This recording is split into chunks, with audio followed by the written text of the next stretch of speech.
Okay, so before this video starts, I just wanna say that this isn't my story. It's a fanfic. The link will be in the description, which will have other links as well. Also, with these videos I don't listen to the videos I upload, so if there is anything that is too bad or explicit for YouTube, then let me know and please timestamp it. Anyways, let's get into the video. Hello? Anime demigod. Here? With venom dripping from his body, Izuku stared down the Noma. You stay away from her. The Noma roared. Shigaraki laughed. Do you honestly think you can fight us? You're barely able to stand, how do you expect to fight? But since you acted so heroically, I'll give you a hero's death. Noma, kill him. With loud thumps the Noma ran towards Izuku. Izuku, we should leave. We can't take on his monster right now, said Venom. Izuku gritted his teeth. Shut up. You're no longer in control, I am. And you will do as I say. With his partially covered arm, Izuku created a tendril that grabbed a rock from the mountain zone. Bringing it back, he smashed it against the Noma, but it did very little to slow him down. Raising its massive hand, the Noma took a swipe at Izuku. Thinking fast, Izuku concentrated venom on his legs and jumped back. Noma punched the ground hard enough for it to crack, which sent pieces of rock flying all over the place. Shit, all I can do is dodge. I can't get close enough. He then looked over at Shigaraki. If I can't take this thing down, I'll just have to take you out. While in midair, Izuku threw his arm forward and created a razor-sharp spike that headed towards Shigaraki. However, just as it was feet away from hitting, Noma caught up to the spike and grabbed it. Pulling on it, the Noma caused Izuku to be lifted off the ground and towards the creature. Plucking Izuku out of the air, the Noma now had a hand around his neck. Good, very good, Noma. Now, kill him, ordered Shigaraki. The Noma roared as it slowly began to squeeze Izuku. Feeling his internal organs smashing against each other, Izuku knew he needed to do something, and fast. Creating a spike, Izuku stabbed the creature, but it wasn't letting go. That's when Izuku heard a crack coming from his ribs. Fuck. Kyoko watched in horror as the person she cared about was being squeezed to death. Damn it. Momo, I need those smoke bombs. Momo looked at her curiously. Why? No time. Just give me some, ordered Kyoko. With Izuku, he no longer had the necessary air to scream. With blood running down the side of his mouth, Izuku smiled. Well, at least it took something that was meant to kill All Might to kill me. The Noma roared as it was just about ready to finish Izuku off, when all of a sudden smoke bombs exploded around it. The monster looked around confused. Izuku was also confused, but it was clear what was going on when from the smoke a sonic blast hit them both. As the smoke cleared, Kyoko stood there with her jacks plugged into her boots. Sorry about this, Izuku, but this is going to hurt both of you. The sound wave was strong enough to cause the Noma to loosen his grip on Izuku. Feeling this, and in extreme pain, Izuku managed to free himself. Falling to the floor, he was still being bombarded with the sound blast when someone came flying at him. Izuku's eyes widened as he noticed he was now being dragged in midair. Looking back, he noticed that it was someone with blonde hair. Landing on the ground, the person threw Izuku. You have a lot of explaining to do, Deku. Recognizing the voice, Izuku's eyes widened. Fuck off, I don't need to explain anything to you. Getting up, Izuku was now face to face with Bakugo, his old bully. Looks like you grew a pair, huh, Deku? Asked Bakugo as a small explosion rippled in his hands. Looks like you're still a dick, said Izuku, as he clenched his hand. Venom began to appear. However, before either one of them could do anything, Kyoko stepped between them. Hey. I don't know what the hell is going on between you two, and right now I really don't care. Why? Because of that giant monster. You want to fight, do it after we get out of here. That's when two other students joined them, Todoroki and Kirishima. Hey, who's the new kid? Asked Kirishima.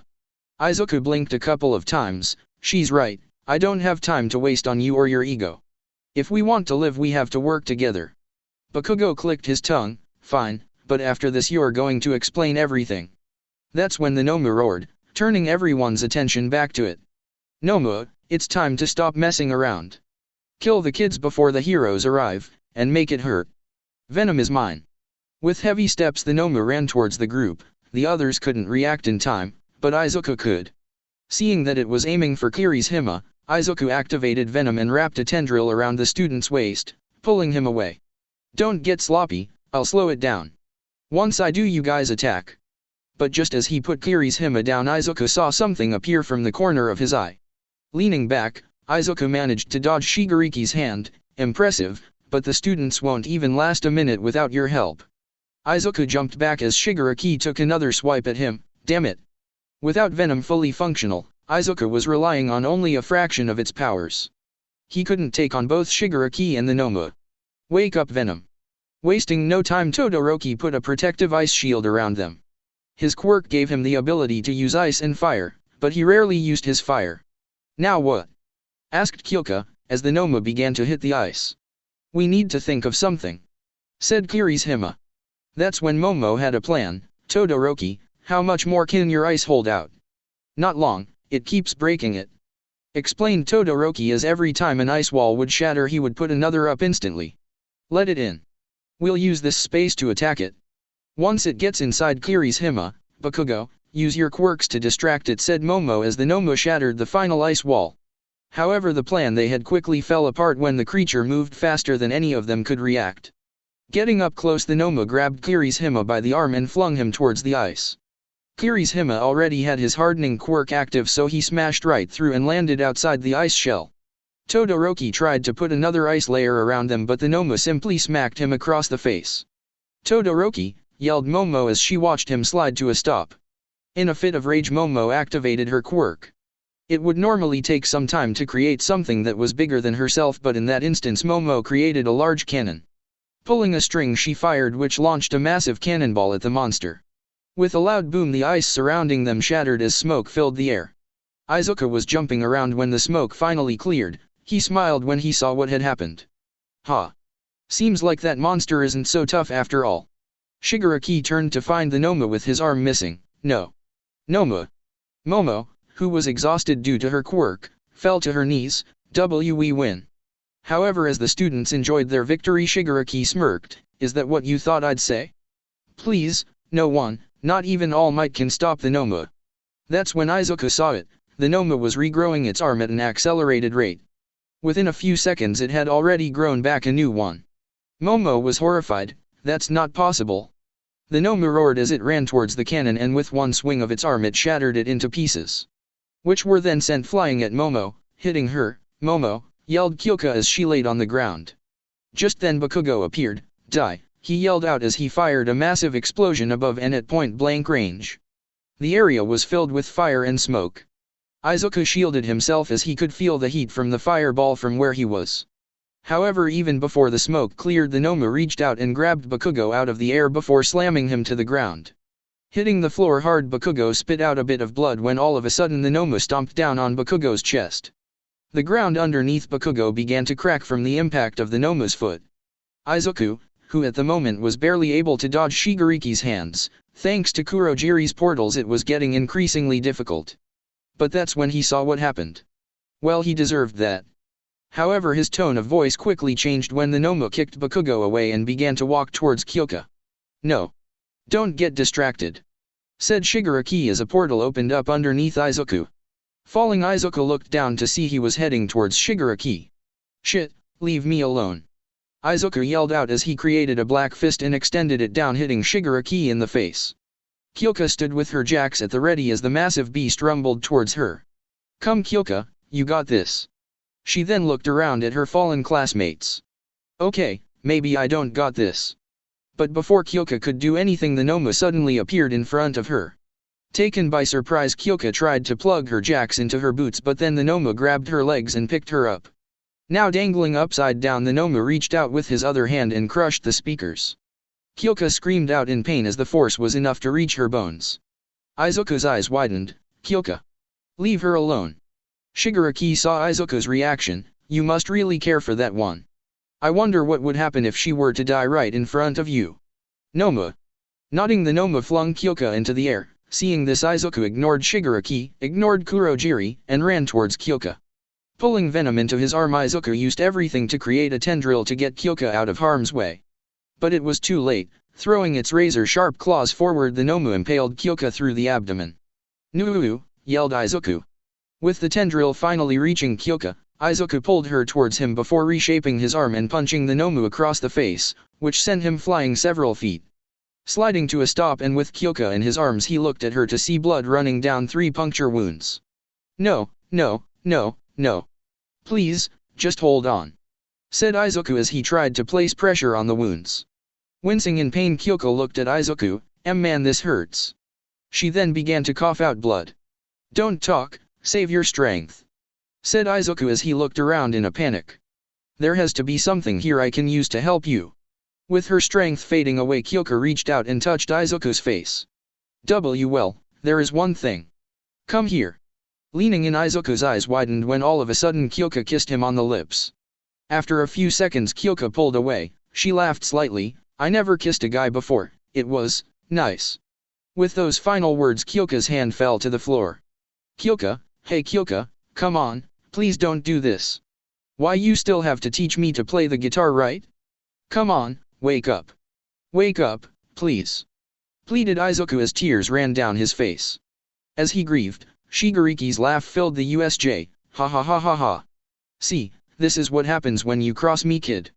She may have been the first, but she won't be the last. And the irony of it all is that without you here, she might have just survived. Meaning, her death is on your hands. In the streets people fear you, but in reality you're just some kid in a black suit. Izuku put Kyoko down gently, as he stood up as he stepped in a pool of her blood. You're wrong, said Izuku with his back turned. I'm not just some kid. That's when Shigaraki noticed something different about Izuku. What are you saying? As Izuku stood still, venom began to appear throughout his body. But not in the normal way. Instead of covering his body all in one go, the venom symbiote took a while and oozed his way up. Starting from his chest, it then reached his arms when it began to drip off his skin like melted ice cream. Instead of his normal hands, once covered in venom, his hands turned to razor-sharp claws. Black sludge hit the floor underneath Izuku as venom now covered his body, leaving only the face left. I am Venom. And I am going to kill you. Looking up into the sky, Izuku let out a blood-curdling scream before turning into an animalistic roar as venom covered his face. That's when the Nomu appeared, recovered from the hit Izuku landed. It too roared as the two now faced down each other, but only one had pure unfiltered rage fueling them. The two titans ran at each other, but just as Izuku got in close, black spikes began to appear from his body.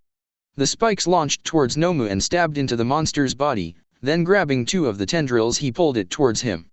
Flying through the air, the Nomu screeched in pain as Izuku transformed his arm into a spiked ball and hitting the Nomu across the face. Staggering backwards, the Nomu had no time to react when Izuku came in and began to punch the monster, over and over again. With each hit, black sludge would splatter across the floor, along with the Nomu's blood. I'll rip you to shreds, yelled Izuku, as he slashed down the Nomu's chest. However, with every cut Izuku made, the Nomu would simply heal. You can't win, said Shigaraki. Nomu has super regeneration and shock absorption. You'll get tired, Nomu won't. Eventually you'll slow down, and when you do, Nomu will kill you. The Nomu then decided it was time to fight back. Faster than Izuku could react, a large hand smacked him across the face. A loud boom was heard as Izuku went flying through several trees.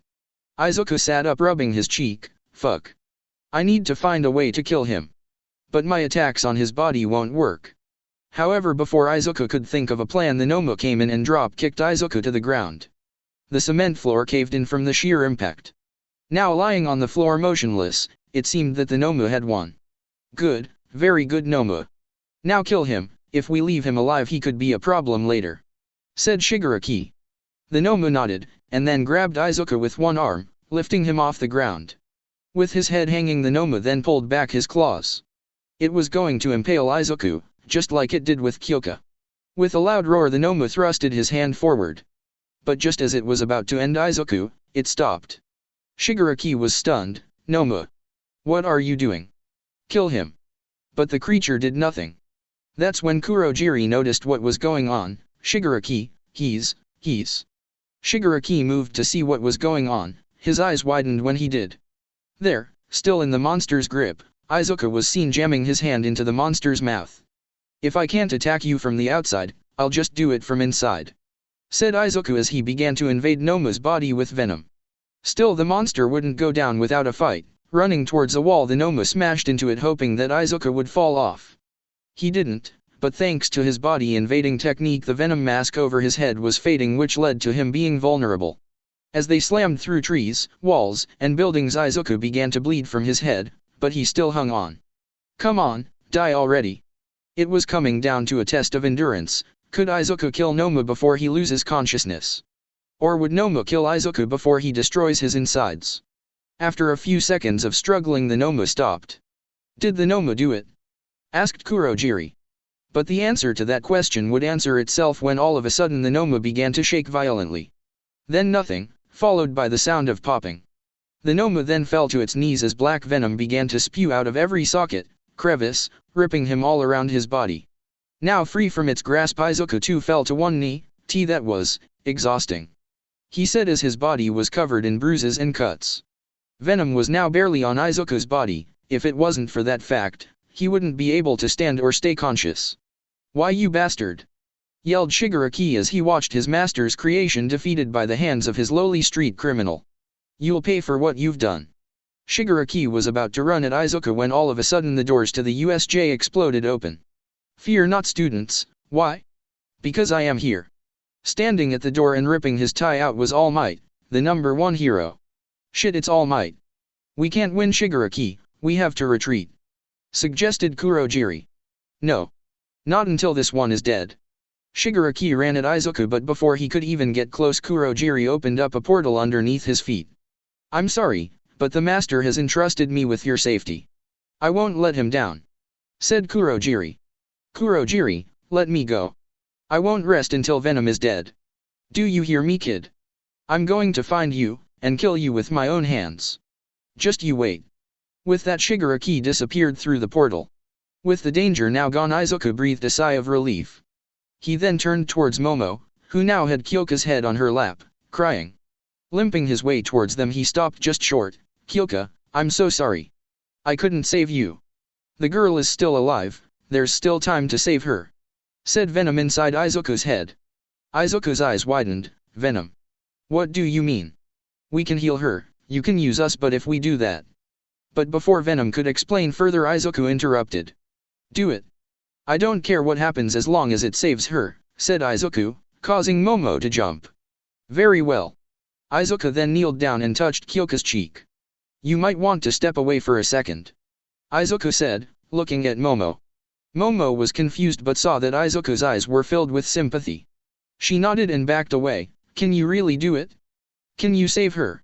That's when Venom appeared around Izuku's hand and began to slowly wrap around Kyoka's body.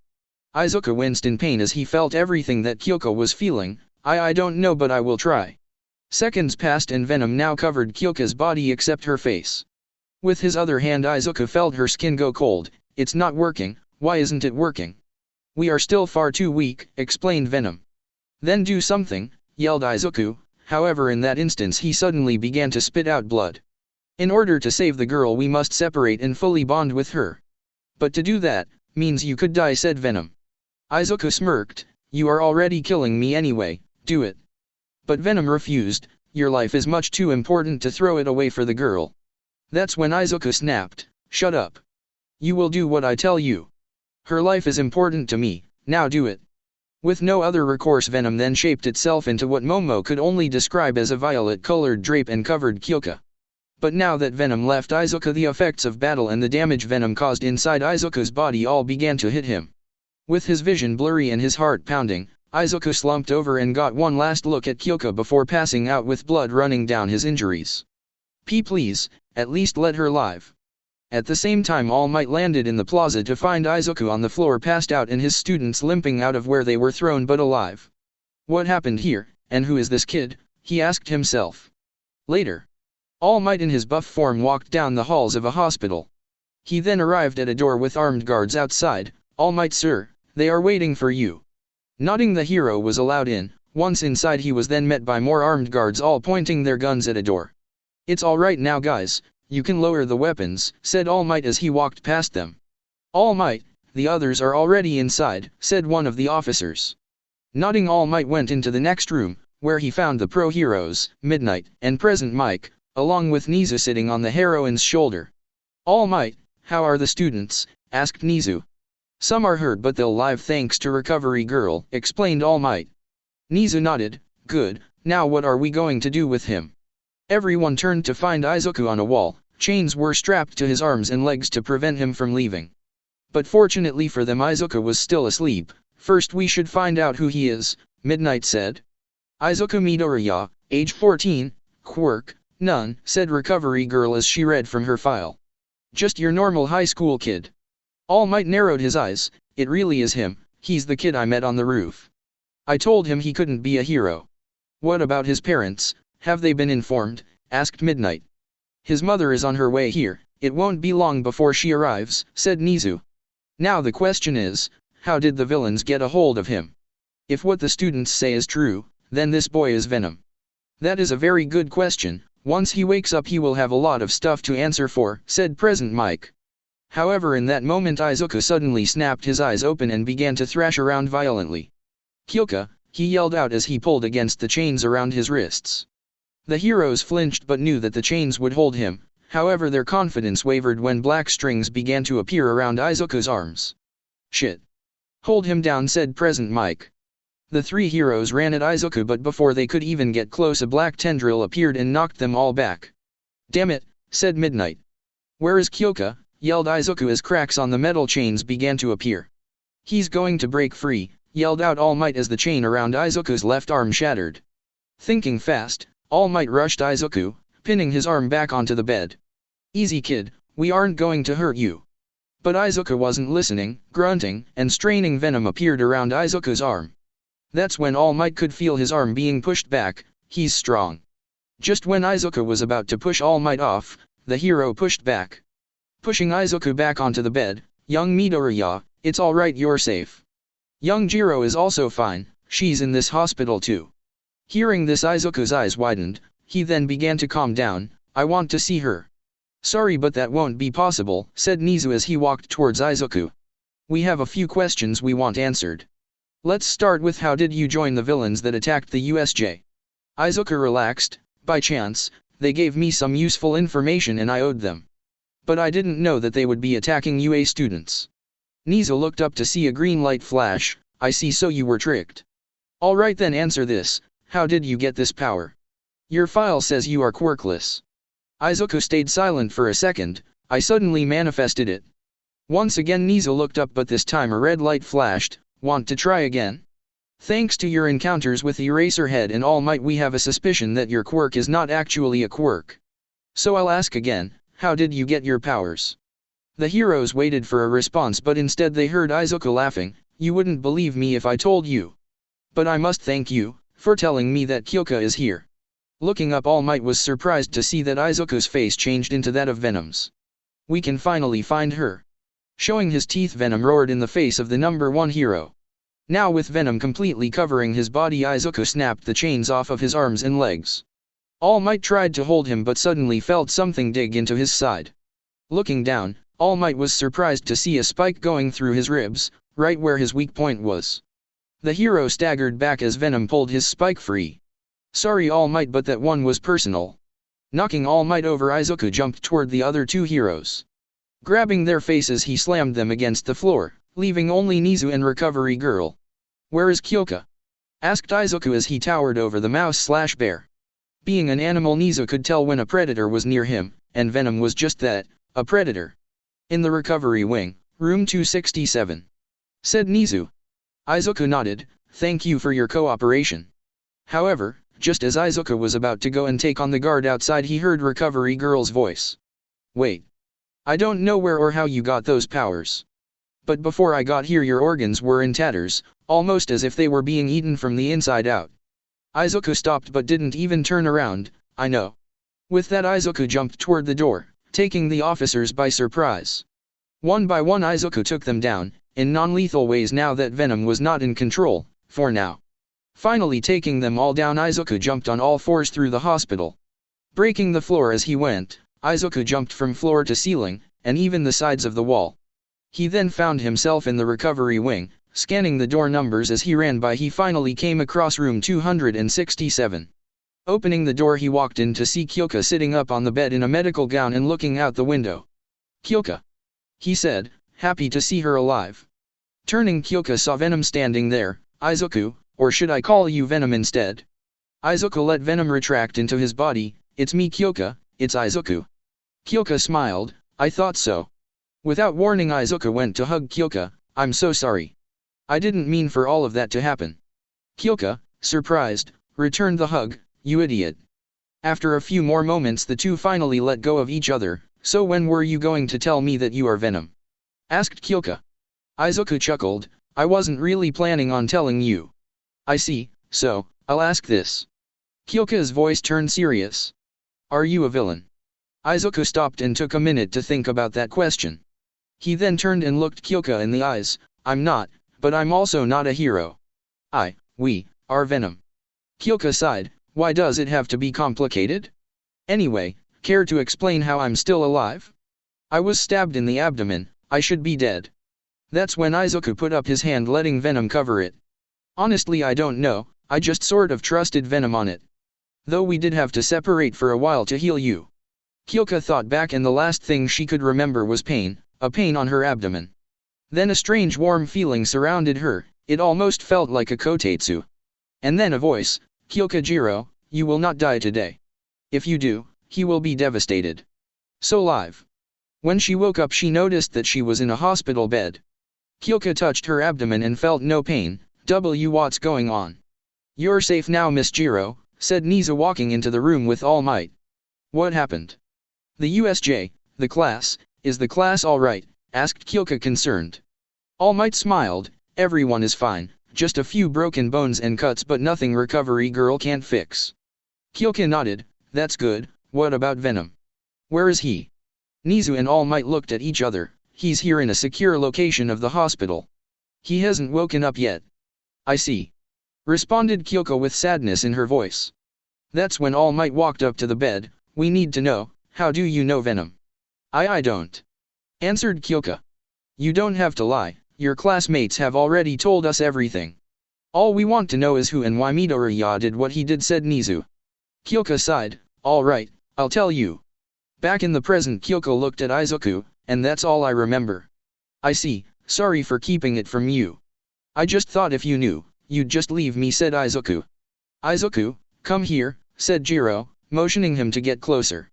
Confused, Izuku did what he was told. He was just within reach when Kyoka slapped him. Izuku's head whiplashed to the side. Oh ow. That was for attacking my class. You may have not known who you were attacking, but you should have been better. Izuku looked away in shame, but just then he felt something else on his face. It wasn't another slap, but rather the calm, gentle hand of Kyoka. And this is for saving me. Pulling on his face, Kyoka brought their lips together. Izuku's eyes widened for a second as he processed what just happened. A few more seconds passed and the two then pulled away. What followed was dead silence. Kyoka. But before Izuku could say anything else, Kyoka put her jacks to his face. Shut up. Izuku smiled as he saw Kyoka blushing red. You're cute when you blush. That only caused Kyoka to blush harder. I told you to shut up. I know. Izuku then grabbed Kyoka's hand. But as they shared this moment, it was interrupted when Venom appeared from Izuku's back. Sorry to break this up, but we have a problem. Kyoka jumped at the sight of Venom. What the hell is that? Oh right, Kyoka, meet Venom, said Izuku. Venom, meet Kyoka. Venom growled. I know who she is, we were bonded for a short while, remember? Kyoka blinked a few times. Wait, I thought you were Venom? And isn't that your quirk? Oh right, well yes, and no. This little leech that is munching on me is named Venom. And technically I don't have a quirk, I wasn't born with one, explained Izuku. Hey. I am not a leech, said Venom angrily. If he's not a quirk, and you're not Venom, what is he? Asked Kyoka. I'll explain later, but first, Venom, what's the problem? Asked Izuku. There are several men with weapons headed this way. What are we going to do? Asked Venom. Can I eat them? No, not this time, said Izuku. He then turned to Kyoka. We are turning ourselves in. Let's see what they do with us. What? No. You cannot do this, yelled Venom. They will take you away from us. But that's when Izuku snapped. Shut up. Every second I spend with you is just another moment of my life that I suffer. Do you honestly believe that I would still want to be with you after I found out that you are eating me? Venom stayed silent. Right now I have control over you, and after we turn ourselves in, we are done, forever. The door to the room suddenly burst open and armed men quickly all pointed their weapons at Izuku. Putting his hands up, Izuku sighed. I give up.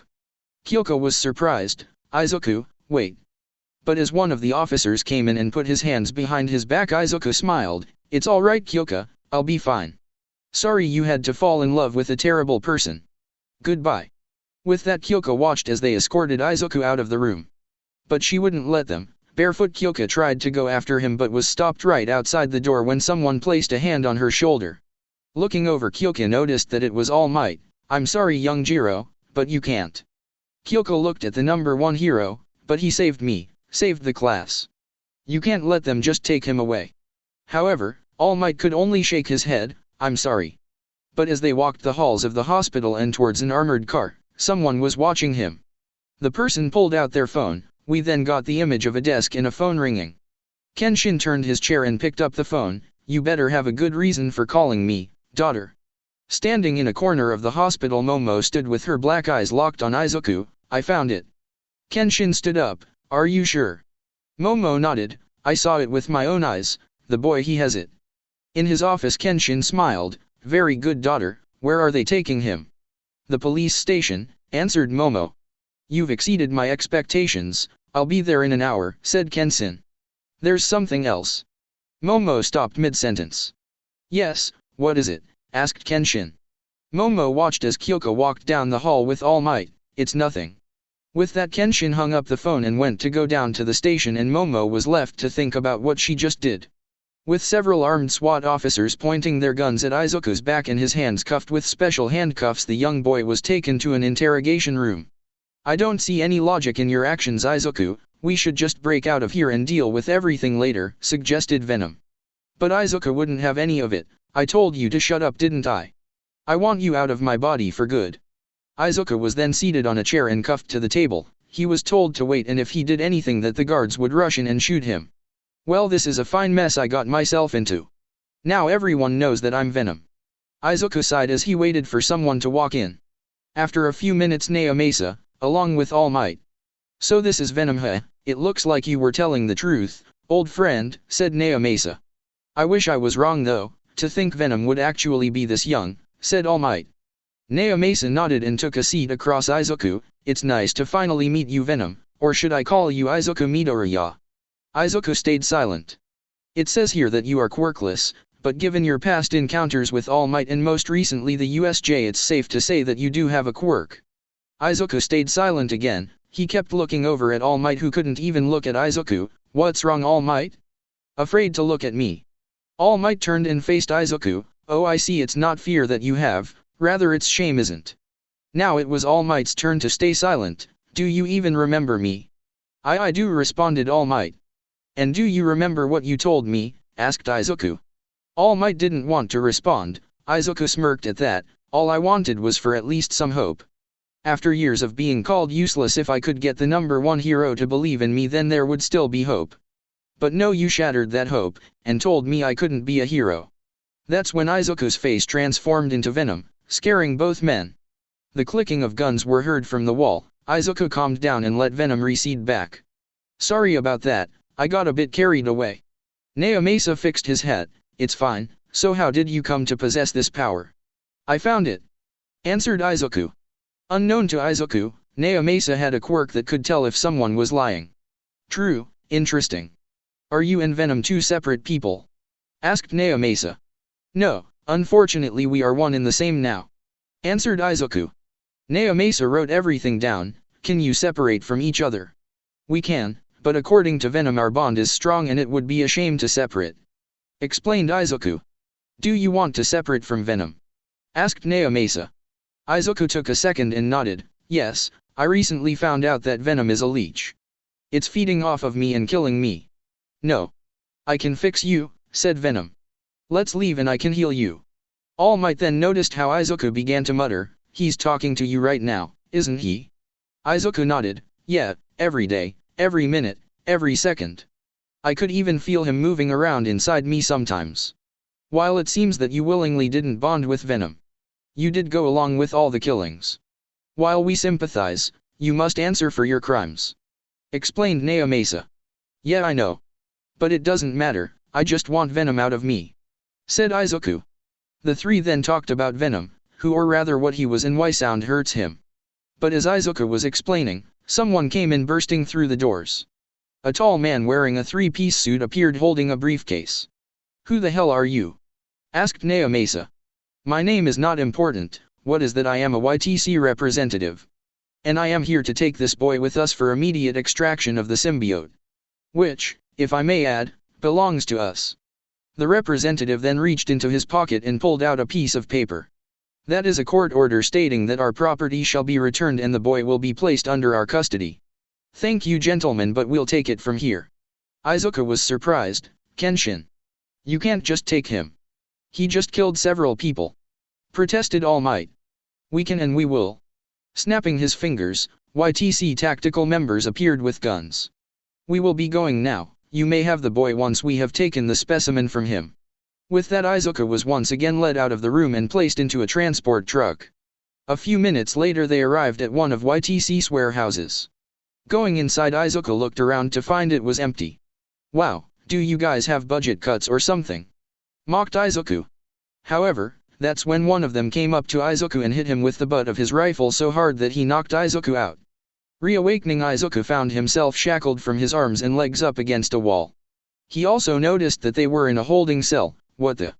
My, hello again Venom. Or should I say Midoriya? Walking towards him was Kenshin. "Look at you, from what I heard you took down several villains and one was strong enough to take down All Might. How did you do it?" Izuku spat towards the direction of Kenshin. "I see, well not like it matters anyway. Guess you should have taken my deal, right? Oh well, you win some, you lose some. Now to why we brought you here. Doctor, Yes, well you see we can't exactly remove Venom from his body." Kenshin's eyes bulged. At least not yet, sir. We are currently working on a chemical that will separate the two." "How long will that take?" asked Kenshin. "About a week, sir," explained the doctor. "A week? Not good enough, we need to move faster. Everything is banking on if we can get Venom out of this kid," said Kenshin. "You have 3 days, that's as long as we can keep him in our custody. I heard physical trauma will do the trick, see what you can do with that. Oh, and throw him in with the other one." This is not what Izuku wanted, he wanted to get rid of Venom but be tortured. On second thought, we are getting the hell out of here. However, just as he was about to activate Venom, a device was placed around his neck that emitted a high-pitched frequency. Izuku screamed out in pain as the sound coursed through his body. "Oh, did I forget to mention, you won't be able to escape. Your first mistake was actually believing we would help you." With that, Kenshin walked out of the room as Izuku continued to scream. With Kyoka. After being fully healed, Kyoka was picked up by her parents and taken home. The car ride was silent. Her parents heard on the news that Venom was there and who he actually was. Once home, Kyoka went upstairs. Mika tried to talk to her but Kyoka simply went upstairs. "Let her go, she needs time to think," said Kyotoku. Mika nodded. "I can only imagine what's going on through her head. To find out the person you like was lying to you." Throwing her stuff onto the floor, Kyoka went straight to her bed. Plopping onto it, she grabbed the pillow and held it tight. "I don't know if I should be mad, happy, sad, or a combination of all three." She then thought back to when she kissed Izuku. Even thinking about it caused Kyoka to blush. Why did I do that? However, that's when it hit her. She quickly got up from her bed. "No, now is not the time for this. Izuku is Venom, and he's killed people. But I already sort of knew, I don't know what to think." Throwing the pillow at the wall, Kyoka laid down. "I wonder if I could see him." As she laid in bed, something on her shirt suddenly began to move. Later that night, Izuku's screams still echoed throughout the area as they continued to activate the sound. After hours of this, the men working on him were tired. "He's a tough son of a bitch, I'll give him that. Come on, let's put him in the cage." One of the men grabbed Izuku and began to drag him away. After a short walk, Izuku was thrown into a barred cell. The cell was squared and had metal iron bars on every side. The men walked away as Izuku slowly sat up. Man, that hurt," Izuku said. "I get the feeling things are just going to get worse from here."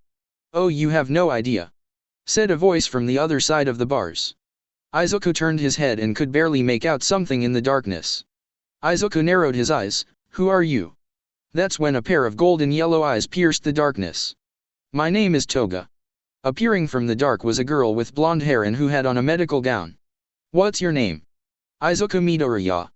That's when Izuku noticed the blood on Toga's body. What happened to you? Toga looked at herself as if she didn't know. She then gave a big smile revealing the two fangs. Oh, don't worry about that, it's not my blood anyway. Not your blood.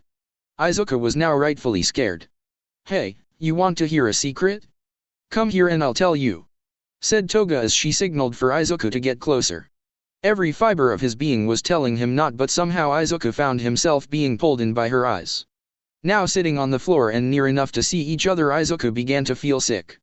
Toga let out a giggle. You're pretty cute, much better than the last one. But if you want to know the secret, you'll have to come closer. Izuku inched his way closer. More, instructed Toga. More. Now almost touching the bars, Izuku was suddenly stabbed with a makeshift shiv across the top of his hand. Fuck! Yelled Izuku as blood now dripped from his hand. He tried to pull it away, but that's when Toga reached out and grabbed him. Pulling his arms, she managed to lick some of the blood from his hand. What the fuck? With all his might, Izuku yanked his hand free as Toga drank some of his blood. With blood around her lips, Toga blushed as her body quivered. Oh yes. Yes, yes, yes. This is what I've been looking for. Your blood is so sweet. Give me more. I want more. Toga tried to reach for Izuku again, but he was now far enough to where she couldn't reach him. You're one crazy bitch, aren't you? I'm not crazy. I'm in love with you, Izuku. Oh, but you'll look so much better with more blood, said Toga as she pressed her face against the metal bars and smiled wide. The next day, Izuku wasn't able to sleep. Toga kept nagging him about getting his blood. Now morning, a group of Kenshin's men grabbed Izuku out of his cage and threw him onto a surgical chair. They strapped him in and tightened the restraints. That's when a man wearing a lab coat walked in. You know there are rules doctors have to follow. One of them is to never cause harm to a human being. Unfortunately for you, the thing living inside you isn't human, so that rule doesn't apply. So I am free to do what I want with you in order to get to it. Izuku's eyes widened as he watched the doctor reach for a scalpel. I'm going to cut you open until I find out where that thing is inside you, said the doctor as he walked over to Izuku. A few hours later, blood painted the floor as Izuku slumped forward on the chair. Blood dripped down his hands and legs as he sat there motionless. Well, that does it for the muscular system. Time to move on to the nervous system. Stop, please, begged Izuku as his breathing was heavy. Sorry, but I have orders. Unless you can give us Venom now, we can't let you go, said the doctor. He can't do it, said Kenshin walking into the room. Once the perfect host is found, they can't separate under any circumstance. Izuku slowly raised his head to see Kenshin walking over to him. Never separate? He doesn't know I separated from Venom to save Kyoka. Any progress, doctor? Asked Kenshin. No, sorry. This one is troublesome, explained the doctor. I see. Kenshin then turned his attention to Izuku. Come now, kid, it's not too late to accept my offer. Tell you what, you can even work for me if you like. I'll pay you handsomely. Izuku stayed silent before ultimately spitting at Kenshin's face. Why, you little... Pulling his fist back, Kenshin punched Izuku in the stomach. That was just rude. Someone should teach you some manners. That's when Kenshin thought of something. You know, your cellmate has been talking a lot about your blood and how it tastes. And we do need blood samples. Let's have her do it. Izuku narrowed his eyes. Fuck you. Kenshin smiled. Yes, let's do that. Take him away and throw him in with her. The guards nodded and began to drag Izuku away once again. Kenshin turned. Call me if there are any changes. The doctor nodded. Good, I'll be in my office. As Kenshin walked out of the facility, he looked around to see the area surrounded by buildings. They were in an industrial part of the city. After a drive, Kenshin arrived at HQ and went up to his floor. Now in his office, Kenshin went to sit down. What a nightmare. We need that symbiote in order to please the shareholders. As he swiveled on his chair, he suddenly got a call from the front desk. Mr. Yoayorozu, your daughter is here to see you. Momo? Asked Kenshin, confused. Oh, that's right, I told her to arrive. Very well, send her in. The door to his office swung open as Momo walked in, taking a few steps before she stopped in front of Kenshin's desk. Father. Daughter, I assume you thought of something you'd like? I did say you deserve a reward. So what will it be? Asked Kenshin. Momo thought about it. In the future, I would like to have some friends over to the house. Kenshin leaned on his desk, his elbows hitting the top. Oh, and for what purpose? To study, explained Momo. Working in groups can significantly improve my grades and help those who need it. Besides, they are my friends. Kenshin hummed, I see, very well. You and your friends may use the house to study at a later date. Momo bowed and nodded, thank you father. With that Momo turned and began heading towards the door but stopped short. Actually, I have a question. The boy, the one with the symbiote, how is he doing? Kenshin smiled, he's being treated at one of our labs and we are actively trying to extract the parasite from him. That reminds me, Good woke up on telling us who it was. You did good, daughter, remember that. Yes, thank you father. I will be taking my leave now. With that Momo walked out of the room. Walking towards the elevator button she clicked it and with a ding the doors opened up. Walking in she felt the elevator moved, he's not helping him at all. Father must be torturing him in order to separate them. 2 days since the attack. It was now nighttime and Kyoko wasn't feeling well, her body was on fire and it felt as if her heart was going to beat out of her chest. Laying in bed she tossed and turned, what's happening to me? She asked herself. Kyoko tried to call out to her parents but no words came out. She then managed to get to her feet and stumble her way towards the door. Her vision was blurry and her equilibrium was off. Kyoko tried to reach out for the doorknob but instead found herself falling. With a thud Kyoko hit the floor, her breathing was now erratic and her chest rose in an uneven beat. I am scared, Izuku, help. However as she closed her eyes Kyoko suddenly heard a voice. There's no need to panic, we are here. Snapping her eyes open Kyoko couldn't believe it, there's no way. That's when a black substance appeared from Kyoko and began to cover her completely. The last part to be covered was her eyes, we need your help Kyoko. With that a black goo completely surrounded her. Standing up and hitting the ceiling Kyoko stood with Venom covering her, looking at her hands the two now bonded and let out a roar. Kyoko's parents who were downstairs felt as the entire house began to shake followed by the roar. The two quickly ran up the stairs but as they were a loud boom was heard. Making it to Kyoko's room they noticed that their daughter was gone. Kyoko, where is she? Asked Mika. Kyotoko looked at the destroyed room, I don't know. Jumping from building to building was a dark shadow, landing on the roof of one the creature rolled before jumping once again. Latching itself to the side of a building it began to climb until it reached the top. With one powerful jump the creature jumped from said roof, that's when a spotlight passed them. There in the air was Kyoko covered in venom. Her design was completely different from Izuku's, she still had the large narrow white eyes but she also had some extra stuff. 2 punk rock bracelets had appeared around her wrists with large black spikes coming out of them. She also had what appeared to be a belt and shoulder pads also with black spikes around them. But the most surprising thing was her earphone jacks, they were also completely covered but the ends were turned into small blades. I took the design from Blue Wolf Artista on DeviantArt, you need to check it out, it looks awesome. As Kyoko dived off the roof she had to ask, how? How are you with me and not Izuku? Izuku and I separated in order to save you. We were going to bond again but that's when we noticed something, your classmate the one called Momo. She is the daughter of Kenshin, that man has been trying to get his hands on me since he lost me. That's when Izuku came up with a plan in order to get to him explained Venom. Kyoko put 2 and 2 together, you guys faked wanting to separate and Izuku allowed himself to be taken into custody. He knew Momo would tell her father and come for him. Yes, confirmed Venom. Wait, but Izuku said you were killing him. You were eating him from the inside out weren't you? Asked Kyoko. Wait, are you doing that to me now? No, while it is true that I eat organs and such I never once touched Izuku. Our bond was too great for that, besides I could heal him whenever I wanted. The same goes for you, while our bond isn't the best I can control myself explained Venom. Izuku doesn't know that does he? Venom stayed quiet. Why not tell him, he thinks you're killing him. Control, said Venom. The more he thought we were harming him the more we could control him. I didn't want him to leave us so we lied, making it seem that if he left us, he would die. Kyoko was surprised, you manipulative piece of shit. Izuku trusted you, you gave him power after no one, not even All Might believed in him. She then noticed something. Wait, how do I know that? It's because we bonded, I retain my previous host's memories and emotions. What Izuku has seen and knows, you now know. Explained Venom.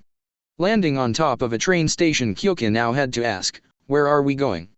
To save Izuku, Right now he is being tortured by Kenshin in one of their warehouses, said Venom as he stood looking at the lights. What? Let's go. And why did you take so long to bond with me? We could have saved Izuku yesterday, said Kyoka. We couldn't. Thanks to your quirk, the bonding process was much more difficult. Besides, we were still weak from the USJ. But now we are healed up, just don't use your quirk. It really is deadly to us, explained Venom. Kyoka agreed. Fine, alright, let's go save Izuku. Where to? His location is just a few miles from here. But we must hurry, right now only a tiny bit of me is inside Izuku. Once they find out I am not with him. That's when Kyoka finished that sentence. They will kill him. Kyoka steadied herself. Alright, let's go. Fair warning, things can get ugly, said Venom as they jumped onto a moving train. Underneath the Venom suit, Kyoka smiled. I can handle ugly. With Izuku sitting in an empty room and chained to a chair, Izuku waited. Toga was being brought over to his location for another torture session. Last chance, Izuku, give me the symbiote and this can all end, said Kenshin over the intercom. Izuku smirked. You want it? You'll have to try harder than this. Don't worry, we will. Come on Izuku, don't be stupid, you don't have to go through this. Just give Venom up and we'll let you go, said Kenshin. You want Venom? Alright, fine, here, have him. That's when a black ooze leaked out of Izuku's mouth and hit the floor. The black blob thrashed around before falling over. Oops, guess it died. Kenshin couldn't believe it. You don't have the symbiote? Then who does? That's when the door to the room opened up and in walked Toga. Hey, don't be so rough on me. Change of plans, Toga. You are free to do what you want with him, but make sure he tells you where the symbiote is, ordered Kenshin. Symbiote? What the heck is that? She asked. Whatever, as long as I can get some blood it doesn't matter. That's when from the ground a pedestal appeared with several knives and surgical scalpels. Use those and make sure it hurts, said Kenshin. Toga smiled, showing off her fangs, with pleasure. Grabbing one of the knives, Toga began to walk towards Izuku. Since he was tied to a chair, Toga sat on his lap. Toga then slid the knife across Izuku's cheek. I'm going to love this. With a quick movement, Toga slashed across his face enough to draw blood. Toga's body shivered at the sight. Leaning in, she blushed as the aroma of his blood hit her. Yes. This is what I've been wanting for so long. Now Izuku. Give it to me now, she yelled out, raising the knife high into the air. However, just as she was about to stab into Izuku, a loud siren was heard blaring through the building. Kenshin looked around. What is going on? Sir, someone has breached the perimeter, one of his men came over the intercom. Oh God, they are killing us all. Kenshin slammed the desk. Who is it? The man on the line fired his gun. Die already. Sir, it's VE. That's when a loud crunching noise was heard, followed by radio static. Alpha 1, do you copy? Asked Kenshin. Alpha 2? Anyone? What the hell is going on? In the room, Izuku began to laugh. Man, this is really great. To think you all fell for that. What do you mean? Asked Kenshin. Izuku turned towards the glass. You still haven't figured it out? If Venom isn't with me, where do you think he is? Kenshin stood upright. And no. Yes, said Izuku as the entire room began to shake violently. Toga looked around, but before she could even move, the wall to the room imploded. Izuku ducked as pieces of the wall flew past him. Toga, however, wasn't that lucky. The force of the wall being knocked down was enough to send her flying. Slamming against the wall, Toga struggled to get up. What was that? Smoke and dust filled the room. The wall in front of Izuku was now destroyed. From it a tall figure appeared. Hey Izuku, miss me? Izuku smiled at the sight of Kyoka. I am both very happy to see you and slightly turned on by the sight of you. Is that weird? I think that's weird. Walking towards Izuku, Kyoka's earphone spikes launched themselves towards the glass. With little effort the glass shattered and went through, stabbing into Kenshin's shoulders. As they dug into him, his body was picked up and pinned against the wall. It turned out that Kenshin was about to press a button that activated a high-pitched screech in the room. You stay right where you are.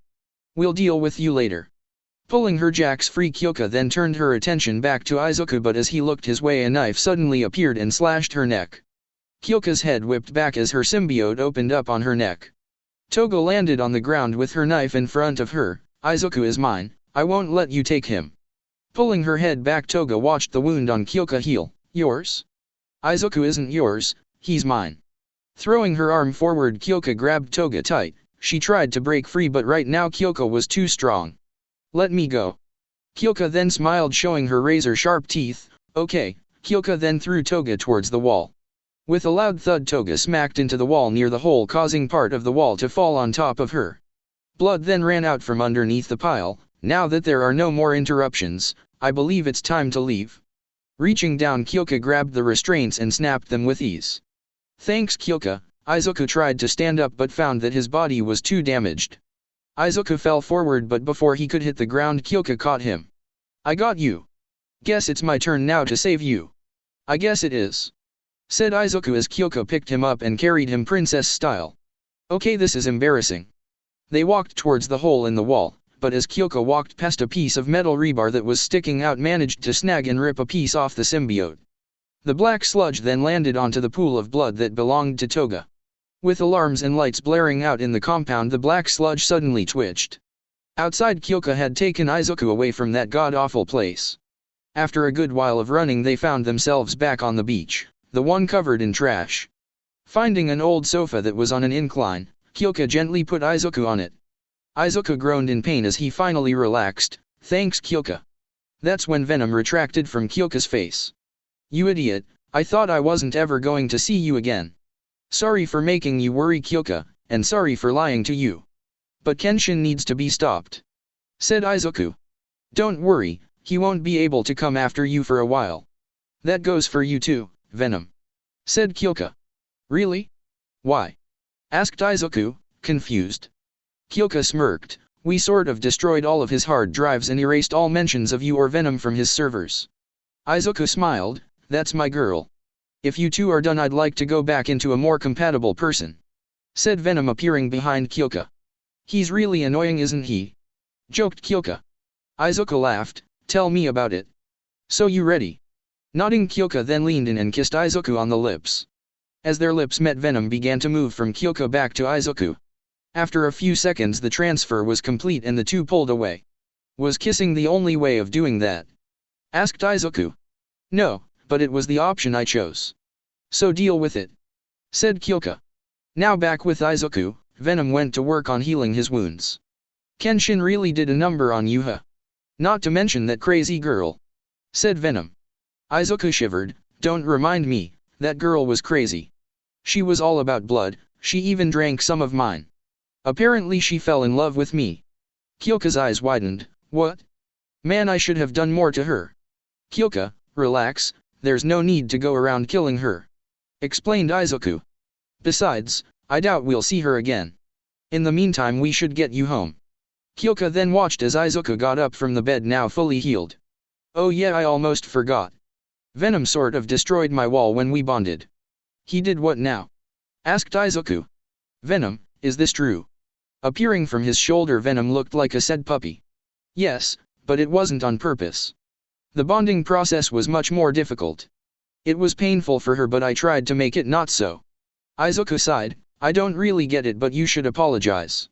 And don't worry about the organ eating, I know you can heal me. Nodding, Venom turned to Kyoka. Sorry, it won't happen again. Yeah, let's keep it that way. It felt kind of wrong having you inside me, said Kyoka. Well, what's done is done. Let's go home. With that, Venom appeared around Izuku. Let's go. Nodding, Kyoka jumped into Izuku's arms and the two took off into the night. A few minutes later, the two arrived at Kyoka's house. Retracting Venom, Izuku landed in front of the house, and here we are. He then saw the pile of debris on the side of the house. I see what you meant. Yeah, man, after tonight I'll sleep like a log, said Kyoka as she yawned. But as they walked towards the door, Venom and Izuku suddenly sensed something. Izuku. Quickly turning around, Izuku transformed and outstretched his arm in front of Kyoka. Kyoka, get behind me. Not knowing what was going on, Kyoka looked around frantically. What, is it Kenshin? Izuku shook his head. It's worse. That's when something suddenly came crashing down in front of them. As the smoke cleared, a man similar size to Venom appeared. Easy, kid, we don't want to fight, said a loud booming voice. Then what do you want, All Might? Asked Izuku. The dust settled, revealing the number one hero standing there. Izuku flexed his arms, causing spikes to appear, ready to fight. Like All Might said, we want to talk, said a small voice. There sitting on All Might's shoulder was Nizu. So what do you say? Want to talk or do you want to punch your way out? Izuku knew he could defeat All Might if he played his cards right. But with Kyoka next to him and the fact that they were inside a neighborhood, Izuku ultimately decided to talk things out. Okay then, tell me. Nizu hopped off All Might's shoulders. Well, it's more of a proposition. How would you like not spending a day in jail? Izuku now stood in front of UA with All Might standing behind him. It was your dream to come here, right? Asked All Might. Izuku turned to All Might. It was. But that was before you crushed my dreams. All Might frowned. I know what I did to you was terrible and I shouldn't have said it. But please let me make it up to you. If you feel bad now, then you shouldn't have said it before. The only reason why I'm here and not leaving is because of Kyoka, so be thankful for her, said Izuku. The night before, Izuku was able to go back home much to the police's protest. That is until they found out that Nizu talked to the police chief to work out a deal. Izuku would be able to leave but was now under UA's jurisdiction. It was unknown at the time what the police got out of that deal. Walking into the school, Izuku was shown to Nizu's office. They walked in to find him behind his desk. Midoriya, it's good to see you. Glad you can make it. Izuku scoffed, not like I had much of a choice, seeing as you sent All Might to my house. Not to mention the other heroes looking at me from afar. Nizu smiled, yes, well you can't expect us not to have someone watching you. Can I offer you some tea? No thanks, but some chocolate would be nice. The other one gets rather angry if he's not fed, explained Izuku. Right, All Might, if you will, bring us some chocolate, instructed Nizu. But sir, if I go you'll be left alone with him. That's something I can't allow, protested All Might. But Nizu simply put up his paw. I'll be fine, I trust you won't do anything, Midoriya. Izuku sat back in his chair. That depends on you, Nizu. I won't do anything if you won't. That means clearing out your other guy too, said Izuku looking up to the roof. Well, I'm surprised you could tell. Mike, if you will. Jumping down from the ceiling was present Mike. That's better, you have my word no harm will come to you, said Izuku. With his insurance, All Might and Mike were ordered to leave. Alright, cut to the chase. Nizu, why am I here? Nizu put his elbows to the desk. It's simple really, I'd like for you to become a student here at UA. The hero course to be exact. Izuku was shocked. What? I'd like you to join the hero course here at UA, repeated Nizu. It took a few moments to process what Nizu was saying, and after getting his head on straight, Izuku just had one question. Why? Nizu jumped off of his chair and walked around the desk. I know what All Might said to you, I also know what happened during middle school, and with Bakugo. Let me assure you that type of behavior is not allowed in my school. Yet he's here and I'm the one being called a criminal, retorted Izuku. Bakugo will be dealt with, believe me, but I do believe he has potential to grow, to mature, and to become a hero, said Nizu. That being said, I also believe that of you. Me? Asked Izuku confused. Do you know how many people I've killed? No, but I know the type of people they were. Thieves, drug dealers, violent offenders, violators, arsonists, basically those with nothing to contribute to society. Honestly, you've eliminated a problem and struck fear into the hearts of criminals. We take them down with the ideals of justice and heroes, but you take them down because they deserve it, explained Nizu. Get to the point, Nizu, said Izuku. I know all of this. I bet you do. I'm also willing to bet that you even have followers that believe what you think was right. Why don't you show them that once again, but here, as a hero student? I want you to join my school and become a hero, said Nizu. Izuku, there has to be a catch to this. He wouldn't just ask us to join, said Venom. Izuku agreed. While this sounds all good on paper, there has to be a catch. So what do you want in exchange? Nizu smiled. We want you to stop the killings. You are no longer allowed to kill. Follow that simple rule and you will have UA's backing. That will keep you safe from the police and others that might want to harm you. This is too good to be true. Stop killing and I get immunity from the cops. What do you say, Venom? Asked Izuku. Venom growled. I don't like it. This rodent is still not telling us something. But his deal does seem enticing. I will leave the decision up to you, Izuku. Nizu noticed the hesitation in Izuku's face. how about as an extra perk I put you in the same hero class as Jiro? That piqued Izuku's interest. What about Bakugo? Once he sees me he will most likely want to attack me. If he does, I will fight back. Let us handle him. I assure you he won't hurt you, said Nizu. But I want to hurt him. An eye for an eye, blood for blood, said Izuku. The problem with that is eventually both will end up blind. Do you honestly want that? Asked Nizu. Izuku smirked, I heal. But Bakugo doesn't. I wonder which one of us goes blind first. Look, I'll be honest with you. This deal is the best we can do. It's either this, or you spend the rest of your days in a jail cell. For your sake, and the sake of others I hope you choose wisely, said Nizu staring down Izuku. Izuku sighed, fine, you got yourself a deal. However, if I find out you are doing anything weird to me, let's just say.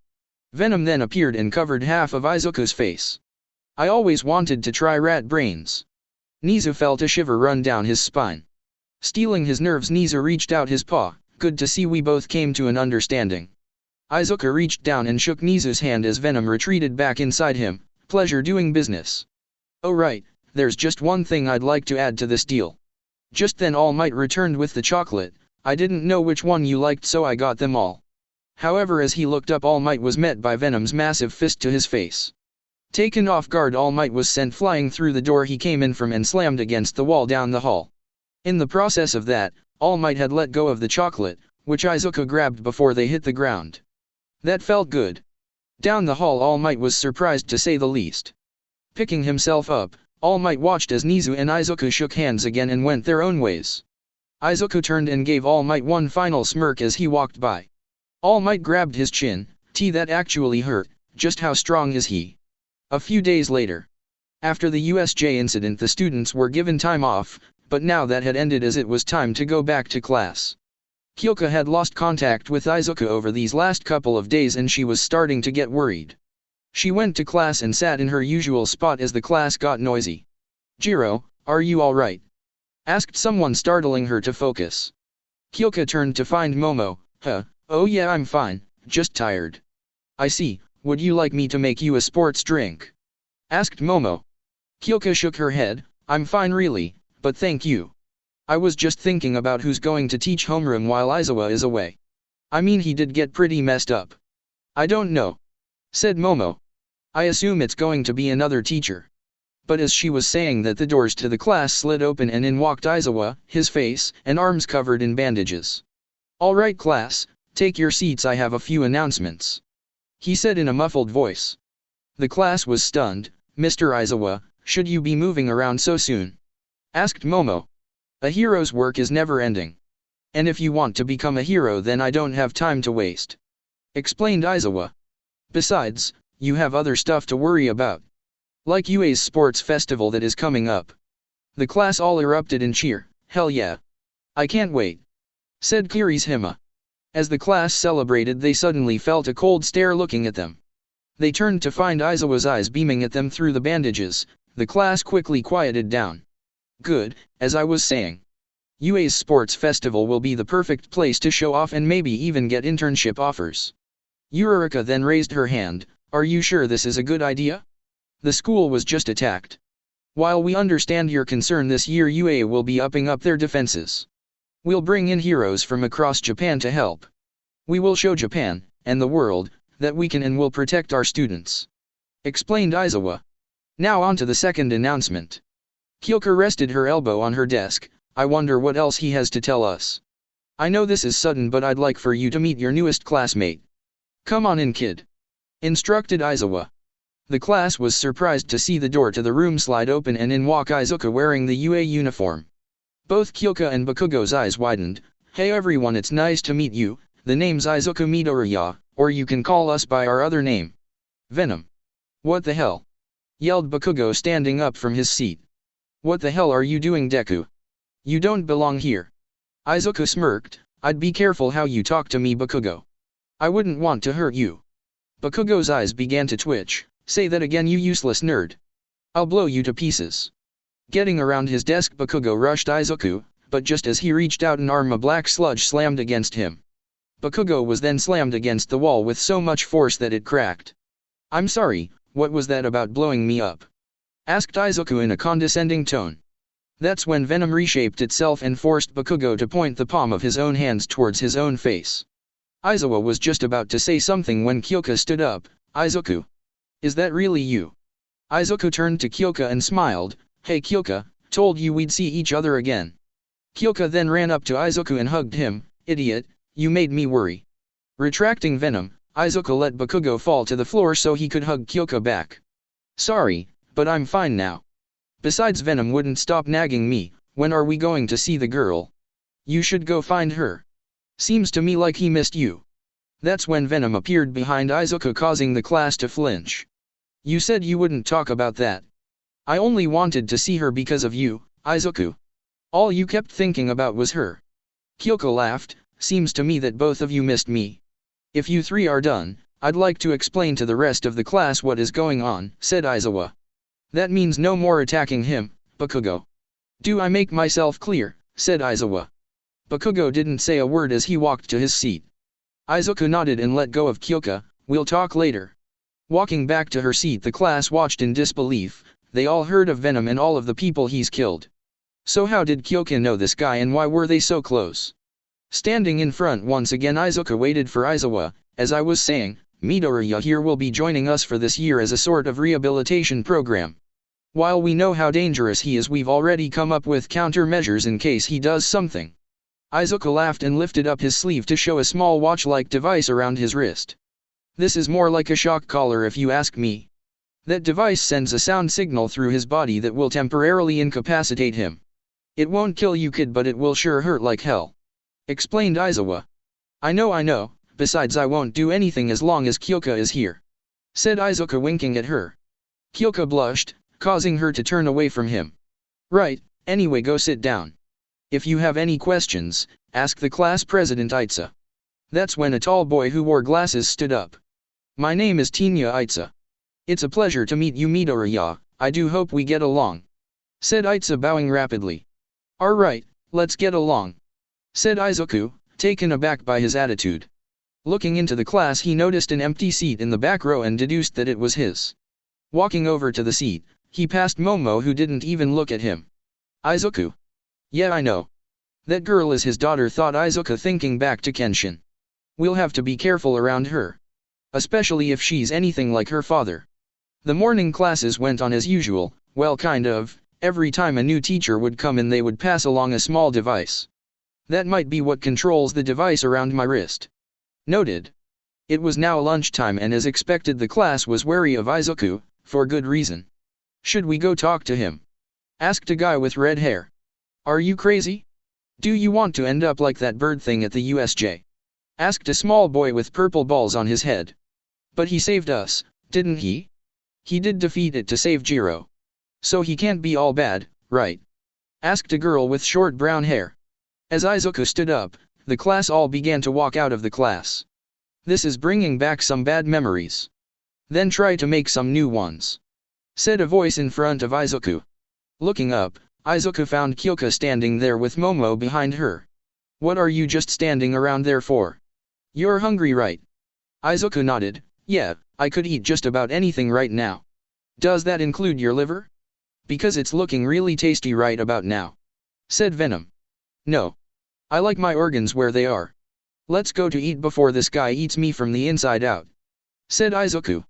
Kyoka nodded. Let's go, but are you sure your friend doesn't mind? Kyoka looked back at Momo, who shook her head. I don't mind, rather I'd quite enjoy it. You did save us from the villains at the USJ. With that, the three of them walked towards the cafeteria. They got their food, and Izuku made sure to get 3 servings of chocolate cake for Venom. They looked around and eventually found an empty table. Taking a seat, they began to eat. It was only until Momo broke the silence. So Midoriya, I saw that you were rather close with Jiro here. Something going on between you two. Kyoka nearly spit out her food. Izuku laughed when he saw that. Well, I'd like to think we are more than friends. What do you say, Kyoka? Well, I'm not saying we aren't. I mean we are together, right? Asked Kyoka, still unsure about their relationship. Izuku smiled. If you're willing to put up with me, then I'll gladly be with you. I've been putting up with you for a while now. Dummy, said Kyoka, jabbing her jacks into Izuku's side. Well, I guess that settles it. Me and Kyoka are together, said Izuku as her jacks wrapped around his arm. Momo laughed. Well, I guess it does. Regarding your status here, Midoriya, aren't you going to be far behind in terms of class work? Normally yes, but that's to Venom I'm able to access some memories of its precious host. Since it bonded with Kyoka, I now know what she knows. Explained Izuku. Kyoka stopped. What? How much do you know? Izuku smirked. Just about your classes and the material. Kyoka breathed a sigh of relief.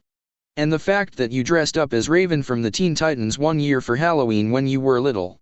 Kyoka turned red, before bringing her jack centimeters from Izuku's eye. Don't say another word. Izuku put up his hands. Alright, I won't. The three then talked about random things and even seemed to get along, much to everyone's surprise. But Izuku secretly didn't trust Momo, how could he? But since Kyoka and Momo seemed to be close friends, Izuku played along. Lunch was over and it was now time for hero study. Izuku wasn't looking forward to this, since the class was taught by All Might. But eventually All Might appeared with a bruise on his face. Izuku smirked knowing that he was the one who did it. Now that I am here, let's get started with the class. As you may know by now, Midoriya, aka Venom, has joined us. Now some of you may be thinking, does he have what it takes to save people? Short answer, yes, but only when he controls himself. Think you can do it, Midoriya? Asked All Might. Izuku stepped forward. I can probably take down everyone in this class if I wanted to. So yeah, saving people would be easy. The class all glared at Izuku. What did you say? Does he really think he can take us? He's strong, but there's no way he can beat all of us. Izuku smirked as he heard everyone. Well, All Might, I think a demonstration is in order. What do you say? All Might sighed. Very well, everyone get changed and meet us at Ground Omega. The class all got up and went for the lockers to change. Kyoka walked past Izuku with a worried look on her face, but Izuku was unfazed. Aren't you going to change too? Asked All Might. Izuku turned to All Might. I already have my suit. That's when Venom appeared around Izuku's face and covered half of it. Time to hunt. Try not to hurt them, they are still my students. Said All Might. Ground Omega. Class 1A now stood in the middle of an empty open arena, all of them wearing their hero costumes. Any plans on how to take him? Asked a girl with pink skin. No idea, he took on that monster at the USJ and won. Said Kirishima. You seem to be friendly with him, Jiro, any tips? Asked an invisible girl. Kyoka nodded. Yeah, just one sound, the other guy hates it. But knowing Izuku, he would probably aim for me first. Use me as bait, and once you see a chance, take it. Don't hold back, cause he won't. That's when Izuku walked into the gym wearing military-style pants and just a muscle shirt that stuck to his skin, revealing the outline of his six-pack. The girls slightly blushed at the sight of him. Well, you can't say he's not hot. Said Mina. The girls all nodded, much to the guys' dismay. Sorry to keep you guys waiting. Said Izuku as he now stood in front of the class. All Might was explaining a few things. I'm not allowed to kill you, obviously. And that's about it. He'll be watching from down here and will stop me if I go too far. So how do we do this? Teams of 2 or what? Asked Kaminari. Izuku laughed. Wow, I didn't know the famous Class 1A were so lame. There will only be 2 teams, me and all of you guys. You actually believe you can take us all, Ribbit? Asked Tsu. Izuku nodded, easily. Bakugo clenched his fists. Why you? Cocky little shit. I'll blow you to pieces. Yelled Bakugo as he launched his way towards Izuku. Standing still, Izuku smiled. If you're all like him, then.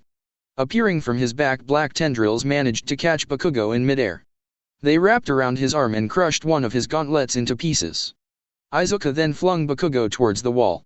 Slamming against it, Bakugo sunk into the wall, cracking it. You'll end up like him. The class watched as one of their strongest was thrown around like it was nothing. Damn, maybe we shouldn't have provoked him. Said Ojiro.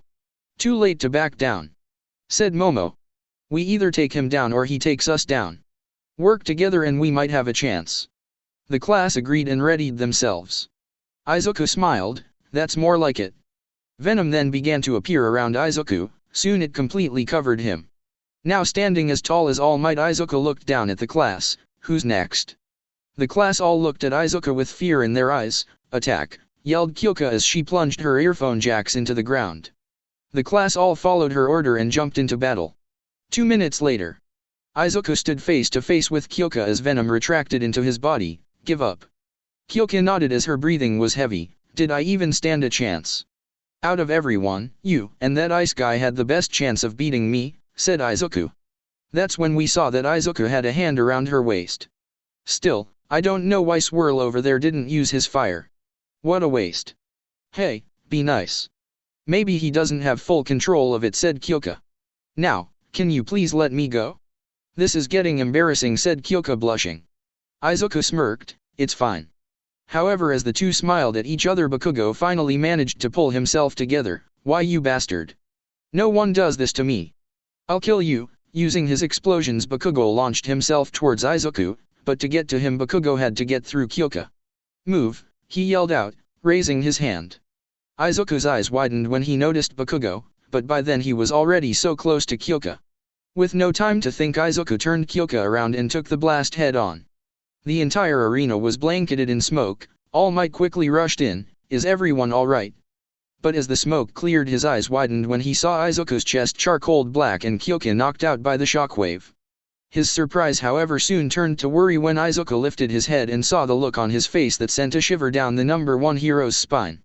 "Midoriya, calm down. Don't do anything rash." But it was far too late for that. Faster than Bakugo could react, Izuku threw his hand forward. That's when tendrils appeared from his hand that pierced Bakugo in both his shoulders, his sides, and lower abdomen. The impact was enough to send Bakugo flying towards the wall. Slamming against it, Bakugo gritted his teeth as pain shot through his body. "Why, you bastard!" Bakugo then tried to blast the tendrils away, but before he could, Izuku came in and kneed him against the wall. The wall behind him broke as a result, causing it to cave atop Bakugo. "You fucked up this time," said Izuku, now fully covered in venom.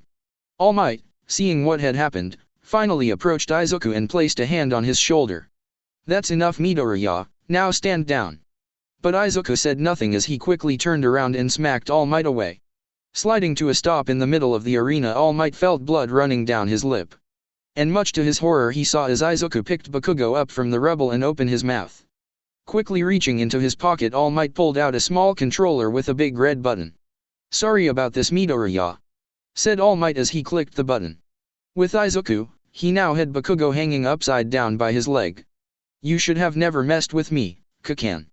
The school said they would take care of you, but I think that pleasure should be mine."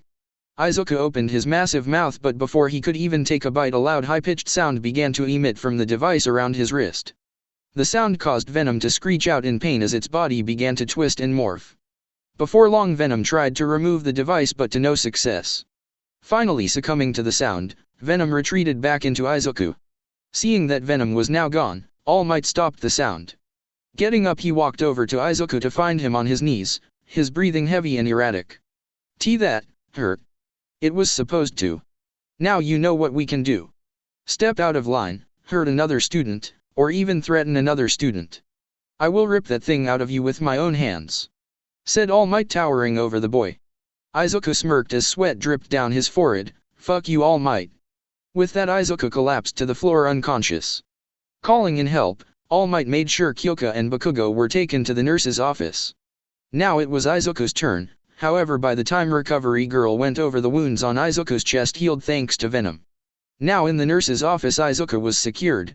"That thing inside him helped him. If it wasn't for that, or just dumb luck, kid would have been dead," explained Recovery Girl. "It's dangerous, that's what it is," said All Might, standing beside the bed. "Dangerous, yes, but only when provoked or when I want to do something," said Venom, appearing from Izuku. All Might flinched as the black goo raised up and shaped into Venom's face. "It's good to finally meet the so-called number one hero." All Might narrowed his eyes. "Venom. So this is what you really look like." Venom smiled, showing his razor-sharp teeth. "Are you afraid?" "I've seen quirks scarier than you, so no," explained All Might. "Good." As he was speaking, Venom suddenly sniffed the air. What's this?" "You're dying, aren't you, hero?" All Might said nothing. "That injury on you is pretty bad, it would be a shame if someone made it worse." All Might said nothing as Venom smirked. "You're no fun. Oh well, ask your question now." Taking a deep breath, All Might steadied himself. Why did you bond with Midoriya? Venom looked at Izuku. The boy was lost, distraught, and broken. Can you guess from what? Venom laughed as he looked at All Might with a look of despair on his face. It is as you are thinking. The reason is you, All Might. What you said to the boy on the roof broke him. And there I was, picking up the broken pieces. But I didn't just fix him, no, I made him stronger. At first it was all bloodlust with a sense of justice that drove us. Now only 3 things drive him: his family, the girl called Kyoka, and his hatred for you. All Might hung his head. I am truly sorry for what I said that day. If you were sorry then you wouldn't have stopped us from cleaning up the streets, said Venom. You were just killing people, argued All Might. But do you know who we were killing? Asked Venom.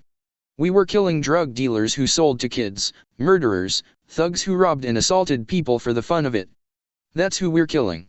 Now everything that they do is on you. The heroes will catch them, said All Might. And then what? Put them in jail? No, you can't just lock away evil. You have to destroy it, or in my case, eat it, said Venom, licking his face. All Might's expression turned stern. What about you? Some would call you evil. Venom laughed. I prefer anti-hero. I just do what you won't. With nothing else to say, All Might left the room, leaving Recovery Girl to tend to Izuku. It was an hour later until Izuku woke up. Man, that sound really hurts. It's supposed to, remember? Said Recovery Girl. Yeah, but couldn't they just lower the pitch? I could die from that frequency, explained Izuku. No, you won't. The device also has a monitor that keeps track of your vitals. It will hurt a lot, but it won't kill you, said Recovery Girl. Yeah, whatever. Can I go now? I'd like to go home, said Izuku, sitting up on the bed. That's when he noticed he was shirtless. Didn't know you liked young guys, RC. Recovery Girl smacked Izuku on the head. Don't be an idiot. Your shirt was burned when you got hit by the blast.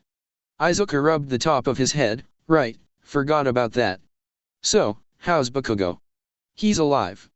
That's when Recovery Girl heard Izuku click his tongue. As I was saying, he's already been discharged. Couple of cuts and a few broken bones, but nothing I can't fix. Shame, really. That's when Recovery Girl noticed Izuku's demeanor change. What about Kyoka, is she alright? Recovery Girl smiled. She's fine, the explosion managed to knock her out but no injuries. You took the worst of it. Izuku nodded. Good, good, I was getting worried. You really care for her, don't you? Asked Recovery Girl. Again Izuku nodded. Yeah, I do. She's one of the few people who don't hate me. Even after finding out everything I've done, she's still with me.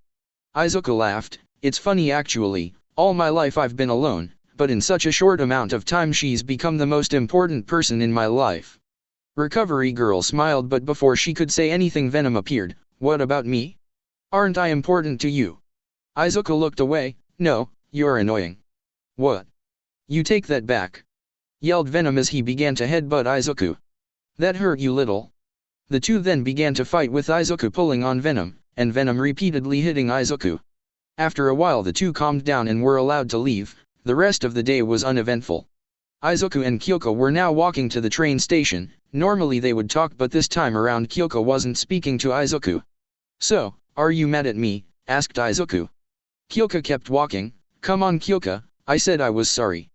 Kyoka suddenly stopped, turned around and pointed her jacks at Izuku. I'm not mad, I'm just disappointed.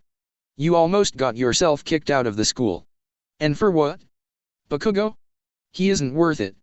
I know he's done some terrible things to you and I get you want some payback, but don't do it so publicly. Izuku sighed. Alright, I won't. So please don't be mad at me. Removing her jacks, Kyoka smiled. I'll forgive you, but first you have to buy me something. Anything, said Izuku. Perfect, my favorite band just dropped a new album, so that will do, said Kyoka. As they walked to the station, Izuku smiled as he watched Kyoka happy, but that's when Izuku and Venom felt an overwhelming sense of bloodlust looking right at them. Izuku quickly turned around, his eyes wide open, and Venom appeared around his arm. Izuku looked at the people walking by and the roofs of the buildings but saw nothing. What the hell was that? I do not know, but whoever it was, that bloodlust was directed towards us, said Venom. Whoever that was, they're gone. Stay alert, Izuku, I get the feeling they wanted us to know they were looking at us. Izuku agreed, yeah, I'll be careful. As Izuku and Kyoka got on the train, the mystery person ran down a dark alley. Stop, said a hero appearing from the other end. The mystery person stopped. I saw you looking at people from the wall. If you don't mind, I'd like to ask you some questions. The hero then approached the mystery person, but as they did, the hero was suddenly stabbed in the back. Blood stained the hero's costume as they looked back to see what appeared to be a tendril. What the hell? Who are you? But as the hero turned to face the mystery person, a slicing sound was heard, followed by the thump of the hero's body hitting the floor and his head rolling to a stop in front of the mystery person. A laugh was then heard as the mystery person began to giggle, just someone who's in love. It was now the following day and Izuku sat silently in Nizu's office with his eyes closed as the principal looked at him with a stern look on his face. Are you going to say something, or are you just wasting my time here? Asked Izuku. Nizu sighed. Do you think what you did was wrong? You have to be more specific, said Izuku, trying Nizu's patience. Bakugo, I said we would take care of him, said Nizu. Izuku scoffed. Yeah, well, I just sped up the process. Besides, he attacked me first, something you said he wouldn't do. Yet you allowed Izawa, the hero who got fucking wrecked by the villains, back into class? Where was the logic in that? Seems to me we both broke our agreement. Nizu sighed. You don't understand Midoriya, we have a way of doing things here at UA. Sometimes it takes a while. Izuku then stood up. Well, figure it out, or I will. If you're looking for an apology, you won't get one. Suspend me, kick me out, I really don't care. But do you really want everyone to know you allowed a dangerous villain on campus and failed to keep him in line? That sounds like a PR nightmare to me. You're on thin ice, Midoriya. Another outburst like that and we will hand you over to the police. Is that understood? Asked Nizu, staring down Izuku. You do what you have to do, and so will I. With that, Izuku walked out of the office. As he walked the halls, he suddenly heard Venom scream. This is bullshit. Does that rat think he can just threaten us like that? I'll kill him. Izuku grabbed his head. Easy, Venom, we can't do anything to him right now. And what's with you? You've been pissy all day today, what gives? It's the hunger, Izuku, we hunger. I need to hunt, to eat. We shouldn't be wasting our time here. There are plenty of criminals we can eat out there, said Venom. Venom wasn't wrong, thought Izuku, but he couldn't just let him loose again. If he did that, Izuku would once again be a wanted man and his time with Kyoko would be over. Look, I get it, but we have to take it easy. I'll get you some more chocolate, but that's all we can do at the moment. No. We need to hunt, yelled Venom into Izuku's head. Using the wall to suppress him, Izuku struggled to keep Venom at bay. Shut up.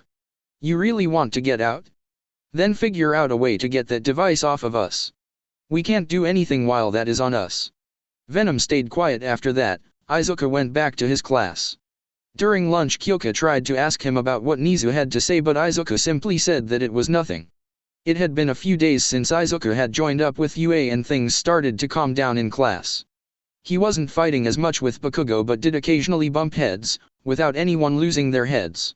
However, there was another problem. Every day Venom was getting harder and harder for Izuku to control. The urges were just getting too strong, and since Izuku and Venom were one, he too felt it. Izuku would often find himself blacking out for an unknown amount of time and waking up in his bed. He asked Venom about it, but he just said that it was fine and normal. But one person could see something was wrong, Kyoka. Something about the way Izuku looked struck her as weird. Day of the sports festival. Izuku and the rest of Class 1A were sitting around talking with each other in a waiting area. Kyoko was talking with some of the girls, while Izuku sat alone on a bench. Why are you feeling nervous? Asked Venom. I'm not, answered Izuku. Bullshit, your heart rate is increasing and your palms are starting to sweat. Why are you nervous? Asked Venom again. Izuku sighed. I don't know, just a feeling, I suppose. I can't tell if it's the sports festival, or something else. The person with the enormous killing intent, answered Venom. Izuku nodded. Yeah. They were directing it towards me, but Kyoko was right there too. What if they go after her, or worse? You cannot think that way. If something does try to harm her, we will deal with them. Besides, no one short of All Might or that fire hero can beat us. Speaking of which, heads up, we got company, said Venom. Midoriya. Izuku turned around to see Shoto Todoroki standing behind him. Standing up, Izuku turned to his classmate. Can I help you? The class fell silent as the two stared at each other. Whoa, what's going on here? Asked Kirishima. I want you to know that you'll lose today. No matter what you do, or what power you have. I will beat you, simply because I'm stronger. Said Todoroki, with a cold expression on his face. Izuku was taken aback at first, but that feeling soon turned to laughter. That was a good one, Todoroki. I didn't think you were a jokester. Said Izuku, smacking Todoroki on the shoulder. Todoroki looked down at his shoulder. I wasn't joking. Izuku suddenly stopped laughing. So you're serious? Todoroki nodded. I see. Well, that's a shame. It's good to have dreams, Todoroki, but at least make them achievable. You'll never be stronger than me. I mean, you couldn't even help the class at the USJ. Where was your strength then? I'm happy to show it to you, if you like.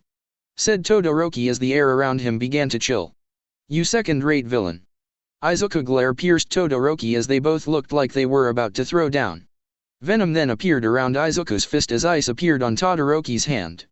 But before either of them could do anything, Kyoka stepped in front of them. What the hell is this about? You two want to relax or what? We're in the same class, for God's sake. Both students deactivated their powers, just having a bit of fun is all. Right, Todoroki? Asked Izuku. Todoroki nodded. Yeah, just a bit of friendly competition, that's all. Kyoka wasn't convinced. Right, so if you two are done sizing each other up, they are just about to call us up. So how about we save that energy for the sports festival? Without saying a word, Todoroki turned and left. Kyoka breathed a sigh of relief. Good, now you. Kyoka said, pointing her jacks at Izuku. What's up with you? You've been acting strange these last couple of days. What's up? Izuku moved the jacks from his face. It's nothing, just tired, that's all. But Kyoka wasn't convinced. No, it's something else. Now tell me, what's bothering you? Izuku stayed silent. Kyoka thought about it. It's Venom, isn't it? If something's wrong, we can go to Recovery Girl. But as Kyoka was speaking, Izuku interrupted her. It's nothing, nothing I can't handle at least. Stop worrying about me and focus on the sports festival. With that, Izuku went back to sitting down. Kyoka was about to say something when there was an announcement that Class 1A should start heading down to the arena. Getting up, Izuku waited in the back with his head down. As they exited the tunnel, the class were met by the cheer of thousands of people. And here they are. The world-famous hero course, Class 1A. Yelled President Mike from his booth. So Eraserhead, this is your class. Who has the best shot at winning? Aizawa, who was still wrapped in bandages, sighed. They all have great potential, so it's hard to say who. But this year we have a wild card joining the class. That's right. Many of you may have noticed by now, but we recently worked with the police to help a young troubled youth. You may also know him as Venom. The cameras all turned to Izuku as he walked onto the field. Some in the crowd went silent, while others, mostly women, cheered for him. Kyoka suddenly felt angry. What the hell? He has a fan base. Jiro, are you alright? Asked Momo standing next to her. Yeah, I'm good. Answered Kyoka with ice in her voice. We are fully aware of what he could do and have already put measures into place in case something does happen. Here at UA we believe everyone deserves a second chance, especially those who are misguided. Announced Mike. Misguided? What the hell is he talking about? Thought Izuku as he looked up to the booth. On the field the rest of the first-year classes began to show up. Once they were all on the field, a loud cracking sound was heard. Alright kids, that's enough talk. Now it's time to play. The students looked up to see the pro hero Midnight walking onto a stage wearing her hero costume, which left little to the imagination. The boys all blushed, while the girls all glared at the hero. Izuku was unfazed by the hero but felt the daggers Kyoka was shooting his way. Looks like you're in trouble. Said Venom. Izuku laughed nervously. I didn't even do anything wrong though. Welcome everyone to UA's sports festival. Now I know you'll all eager to get the show on the road. But first, let's hear some words of encouragement from Class 1A's president Momo Yayorozu. Izuku narrowed his eyes as Momo walked onto the stage. Clearing her throat, Momo looked at the crowd. As many of you know, the hero course was attacked not too long ago. It was a difficult time for us, but it also proved to be a difficult time for the school. It showed that no matter what we do, we should always be prepared for the worst. Luckily for us, the brave work of our teachers saved us from the villains, and for that we are forever grateful. But we will use this tragedy and make it into something amazing. We will show all of Japan, no, the world, that we will become heroes. And that even the most unexpected of people, Momo then looked down at Izuku, can have an impact on others. Thank you, and we hope you enjoy the festival. The crowd cheered as Momo walked off the stage. Izuku smirked, I think she's mocking me. Thank you Yaoyorozu, that was very touching. Now let's get the games started, shall we? Midnight then pointed to the Jumbotron. A wheel then appeared with several events, and our first event will be. The wheel then began to spin, and before long it slowed down before stopping. Midnight smiled, our first event is the obstacle race. This course will go around the entire stadium and will have several obstacles, so be careful. You are allowed to use your quirks freely, just try not to hurt each other. Midnight pointed the whip at Izuku when she said that. Now everyone please line up at the starting line. Oh, this might actually be fun, said Izuku as he walked with the rest of the class. Now in the tunnel the entire first year classes were packed closely together. Man, they really didn't give us much room, huh? Said Kyoka as she was being pushed. However, that's when someone grabbed her waist and pulled her. Stopping, Kyoka looked up to see Izuku. You good? Kyoka nodded. Yeah, thanks for that. Don't mention it. So, you got a plan? Asked Izuku. Run, I guess, said Kyoka. Why would I need a plan? Izuku then motioned to the front, because of him. Looking at the front of the line, Kyoka noticed Todoroki. He's planning something. My guess is he'll try to block us with some ice. That shouldn't be a problem.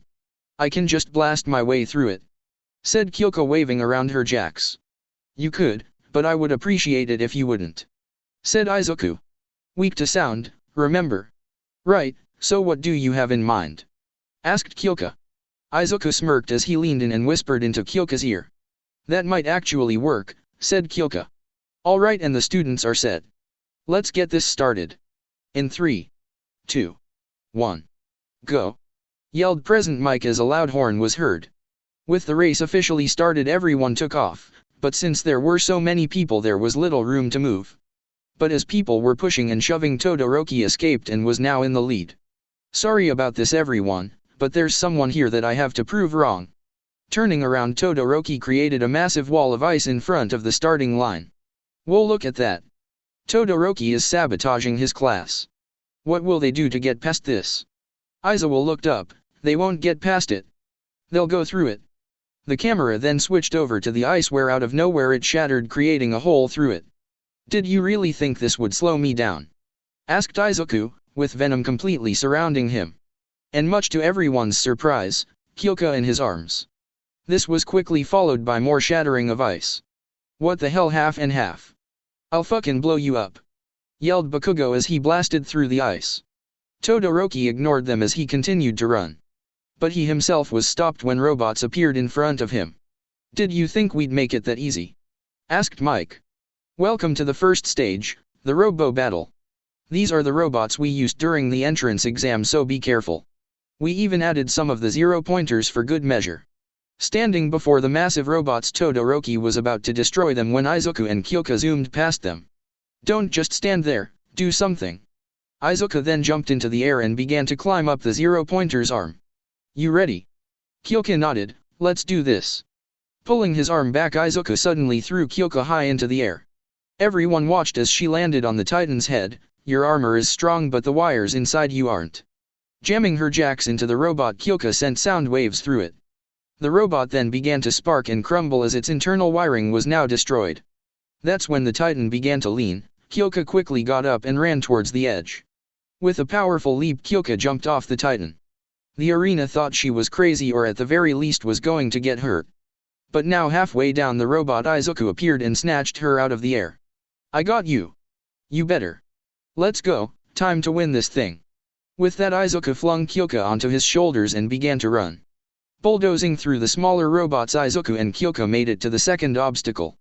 The second obstacle consisted of a long open section of the ground that had been hollowed out and now had pillars sticking out from the ground.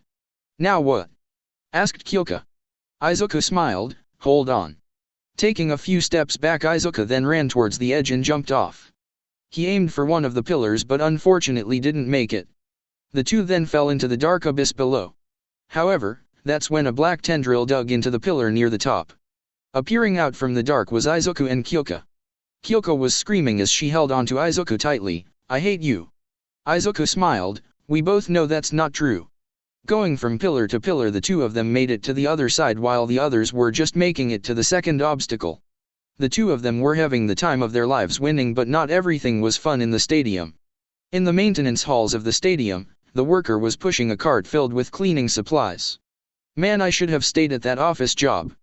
This place is more labor intensive, but it does pay better. Guess that's what happens when you work for UA." As the man walked, he passed by an air duct. As he did, a red liquid began to ooze from it. It splattered on the ground, which made a sound. The man heard it and turned around. "Huh? I didn't see that."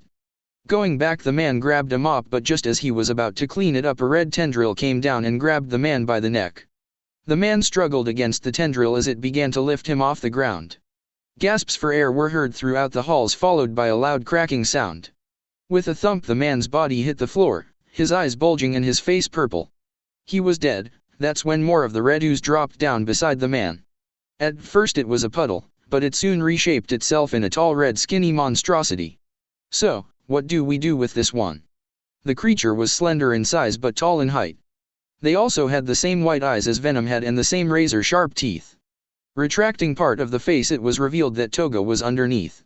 "Do what you want. I only have one person I want. Izuku Midoriya, I'll make him mine." Covering her up again, the creature picked the man up and bit down on the man's head. Blood splattered across the walls and floor. "Yummy. Hey, I won't be able to get close to Izuku like this. Let me take over for a bit. You'll have your fun again, remember what I promised," said Toga. The creature smiled. The girl. With its body folding and shrinking, the creature retracted inside of Toga. Now free to move around, Toga looked down at the pool of blood and sniffed the air. "Now this is what I call a good time. Let's go make Izuku mine, but in order to do that, I need the girl out of the way." Back with Izuku. And just like that, Midoriya and Jiro are in the final obstacle. Midoriya may be strong, but he'll need more than brute strength to get past the minefield, yelled Present Mike. Stopping in front of the last obstacle, Izuku put Kyoka down. "Any ideas on how to get past this?" Kyoka noticed several circles on the ground. "Those must be where the mines are, but we can't just walk across. Some of them are overlapping and there's no telling if all are visible." Thinking, Kyoka got an idea. "I'll use my quirk. If I send out a small vibration through the ground, I should be able to feel where they are." Izuku nodded. "Go for it." "Venom, think we can do the same with our tendrils?" "Ha. That's too easy, Izuku," said Venom. Izuku rolled his eyes as his tendrils began to appear from his back and dig into the ground. Slowly but surely the two were making it across, but by the time they took to find and get rid of the mines, the others were quickly approaching.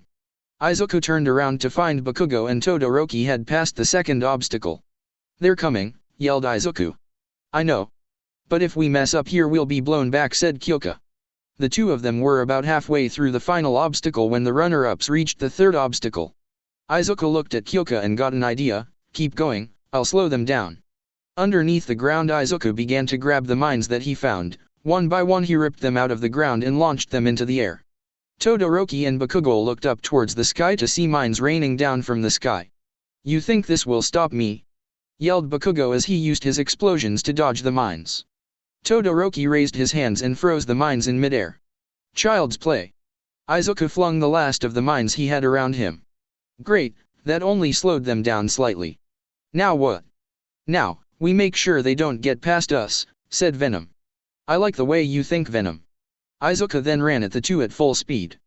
The two students didn't even have time to react when Izuku appeared in front of them.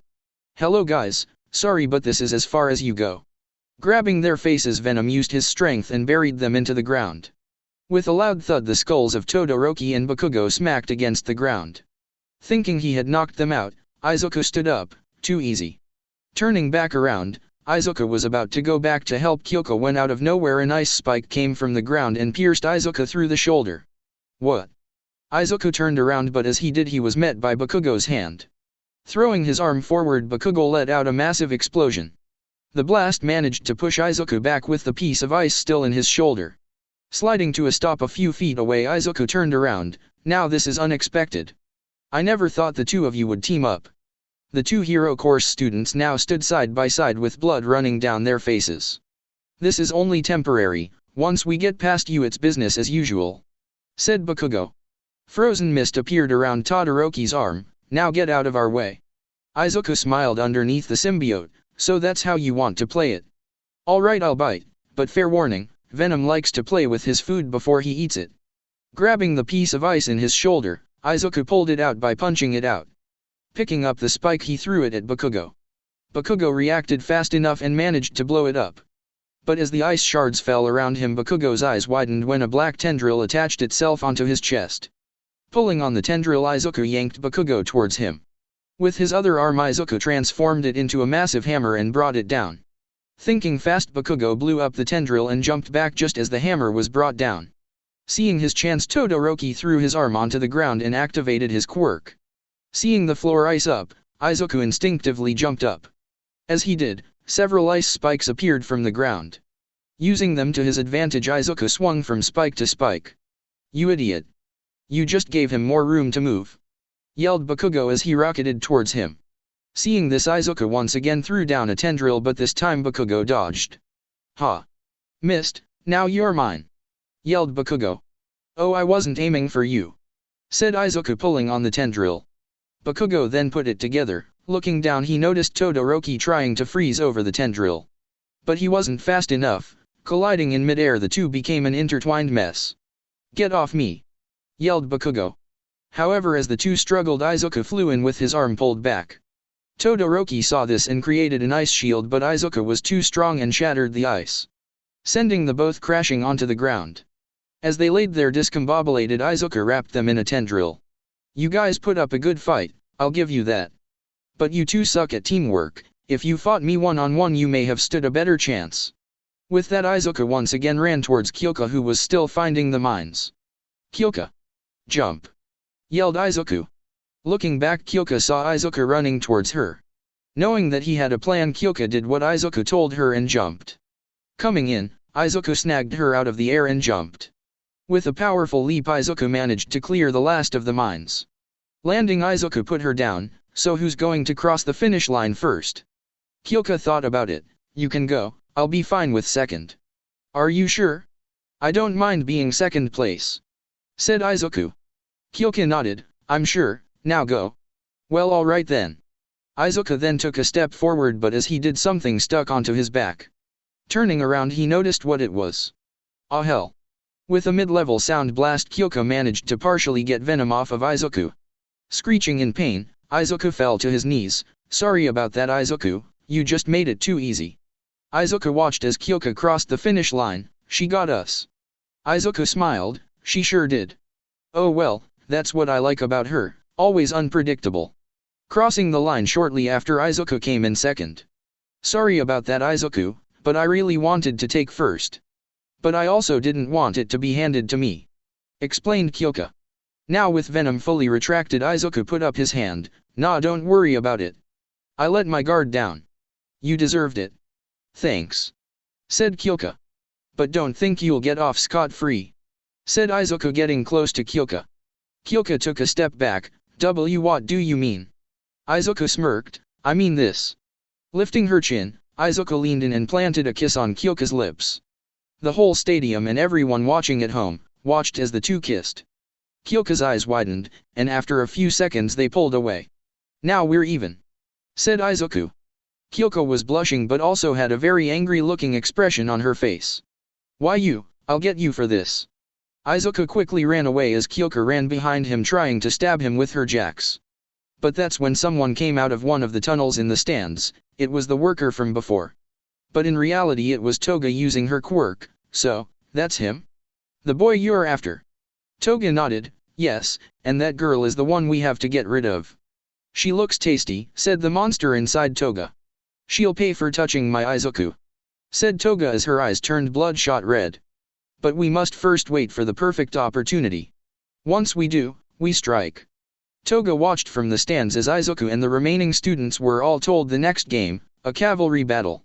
She watched as Izuku teamed up with Kyoka again, along with another two of his classmates. She watched as everyone else targeted Kyoka's points as she was worth 10 million. Toga watched as Izuku did everything in his power to protect Kyoka, which only served to piss her off. Every second of every moment Izuku spent with Kyoka just made Toga's blood boil. She was itching to just go down there and kill Kyoka right now and make Izuku hers. But Toga knew if she did the heroes in attendance would spring into action and then she could never be with Izuku. Now it was time for the final event of the sports festival. Izuku, having survived the cavalry battle, knew that it was out of luck. For the actions of one of his classmates, or rather inactions most likely helped them win. The person in question was Todoroki. During the battle he used his ice but that did nothing but slow Venom down for a second. But both Izuku and Venom knew that if Todoroki wanted to he could have killed them, for he had access to a fire quirk. However Todoroki refused to use it, why is unknown. So he almost used it right, asked Venom. Izuku nodded, yeah, during the last seconds of the fight he could have easily used his fire to push us back, but didn't. The real question is why. As Izuku thought about it, Kyoka suddenly put a hand on his shoulder. Izuku, you alright? Midnight already announced the rules. We are going into the stands to wait for our match. Oh right, yeah let's go. Said Izuku trying to play it off. They then walked towards the tunnel but as they did Todoroki appeared. Midoriya, we need to talk. Said Todoroki. Oh? What about? Asked Izuku. Not here, let's go somewhere else. Just you and me. Said Todoroki. Kyoka raised an eyebrow, why can't you say it in front of me? Todoroki turned to Kyoka, this only concerns Midoriya and I. Kyoka was about to say something when Izuku stopped her, it's fine Kyoka, meet me in the stands. I won't keep you waiting. Reluctantly Kyoka agreed, fine, just don't do anything stupid. When have I done anything stupid? Asked Izuku. Kyoka smiled as she went up towards the stands. The two boys then went off to another section of the arena. Alright you brought me here, now talk. Ordered Izuku. Izuku and Todoroki now stood face to face, so, are you going to say something? I'm starving over here and the other guy gets angry when he's hungry. Said Izuku. Todoroki nodded, fine, I'll be frank with you. I need to defeat you. You are a well-known and powerful villain. If I take you down, prove to him that I can, then that will finally shut him up. I'll show him that I don't need his side. Izuku raised an eyebrow, okay? What the hell are you talking about? Am I supposed to know where this is coming from? I need some context here. Have you heard of quirk marriages? Asked Todoroki. Yeah I have. Answered Izuku. Well you see my father is the number 2 hero Endeavor. He forced my mother to marry him and have kids. He wanted someone that could one day defeat him, someone who can become stronger than him. That's when I was born. Said Todoroki. Every day he tells me to use his fire. But I refuse, I will never use his fire. I thought I would stick to that, but you came along and almost forced me to use it. Izuku laughed, oh yeah, good thing you didn't. You could have killed Venom. But seriously, that's your reason for not using your fire quirk. That's just pathetic, I mean, come on. What are you, a 5-year-old kid? Todoroki was stunned, if you're just going to half-ass it here then you might as well leave. I may not have been here for long, but I know everyone in our class is giving it their all. So take your little family drama somewhere else. I really don't care. With that Izuku walked away, but just as he was about to turn the corner he stopped. Besides, if you really want to stick it to your old man, wouldn't it be better to beat him with your flames? As Izuku walked away Todoroki stood there thinking about what Izuku just said. Making his way towards the stands Izuku found Kyoka waiting for him. He then took a seat next to her, have the fights started yet? Kyoka shook her head, not yet, but looks like Itza is up first. Have you seen who you're fighting? Izuku looked up at the bracket and noticed who it was, Shinso? Who the heck is that? It's someone from the general course, said Ojiro sitting behind Izuku. I'll warn you now since you're a classmate, be careful with him. During the cavalry battle while everyone was having fun, I remember nothing. The only thing I remember is that he came up to me but that's it. Is that why you dropped out of this event? Asked Kyoka. Ojiro nodded, yeah, his quirk is dangerous so watch out for it. But confidence was the downfall of any person, in this case both Venom and Izuku chose to ignore their classmates' warnings. As the fight with Itza went on Izuku took a laid-back approach to everything. While his classmates were all nervous about their fights, Izuku wasn't.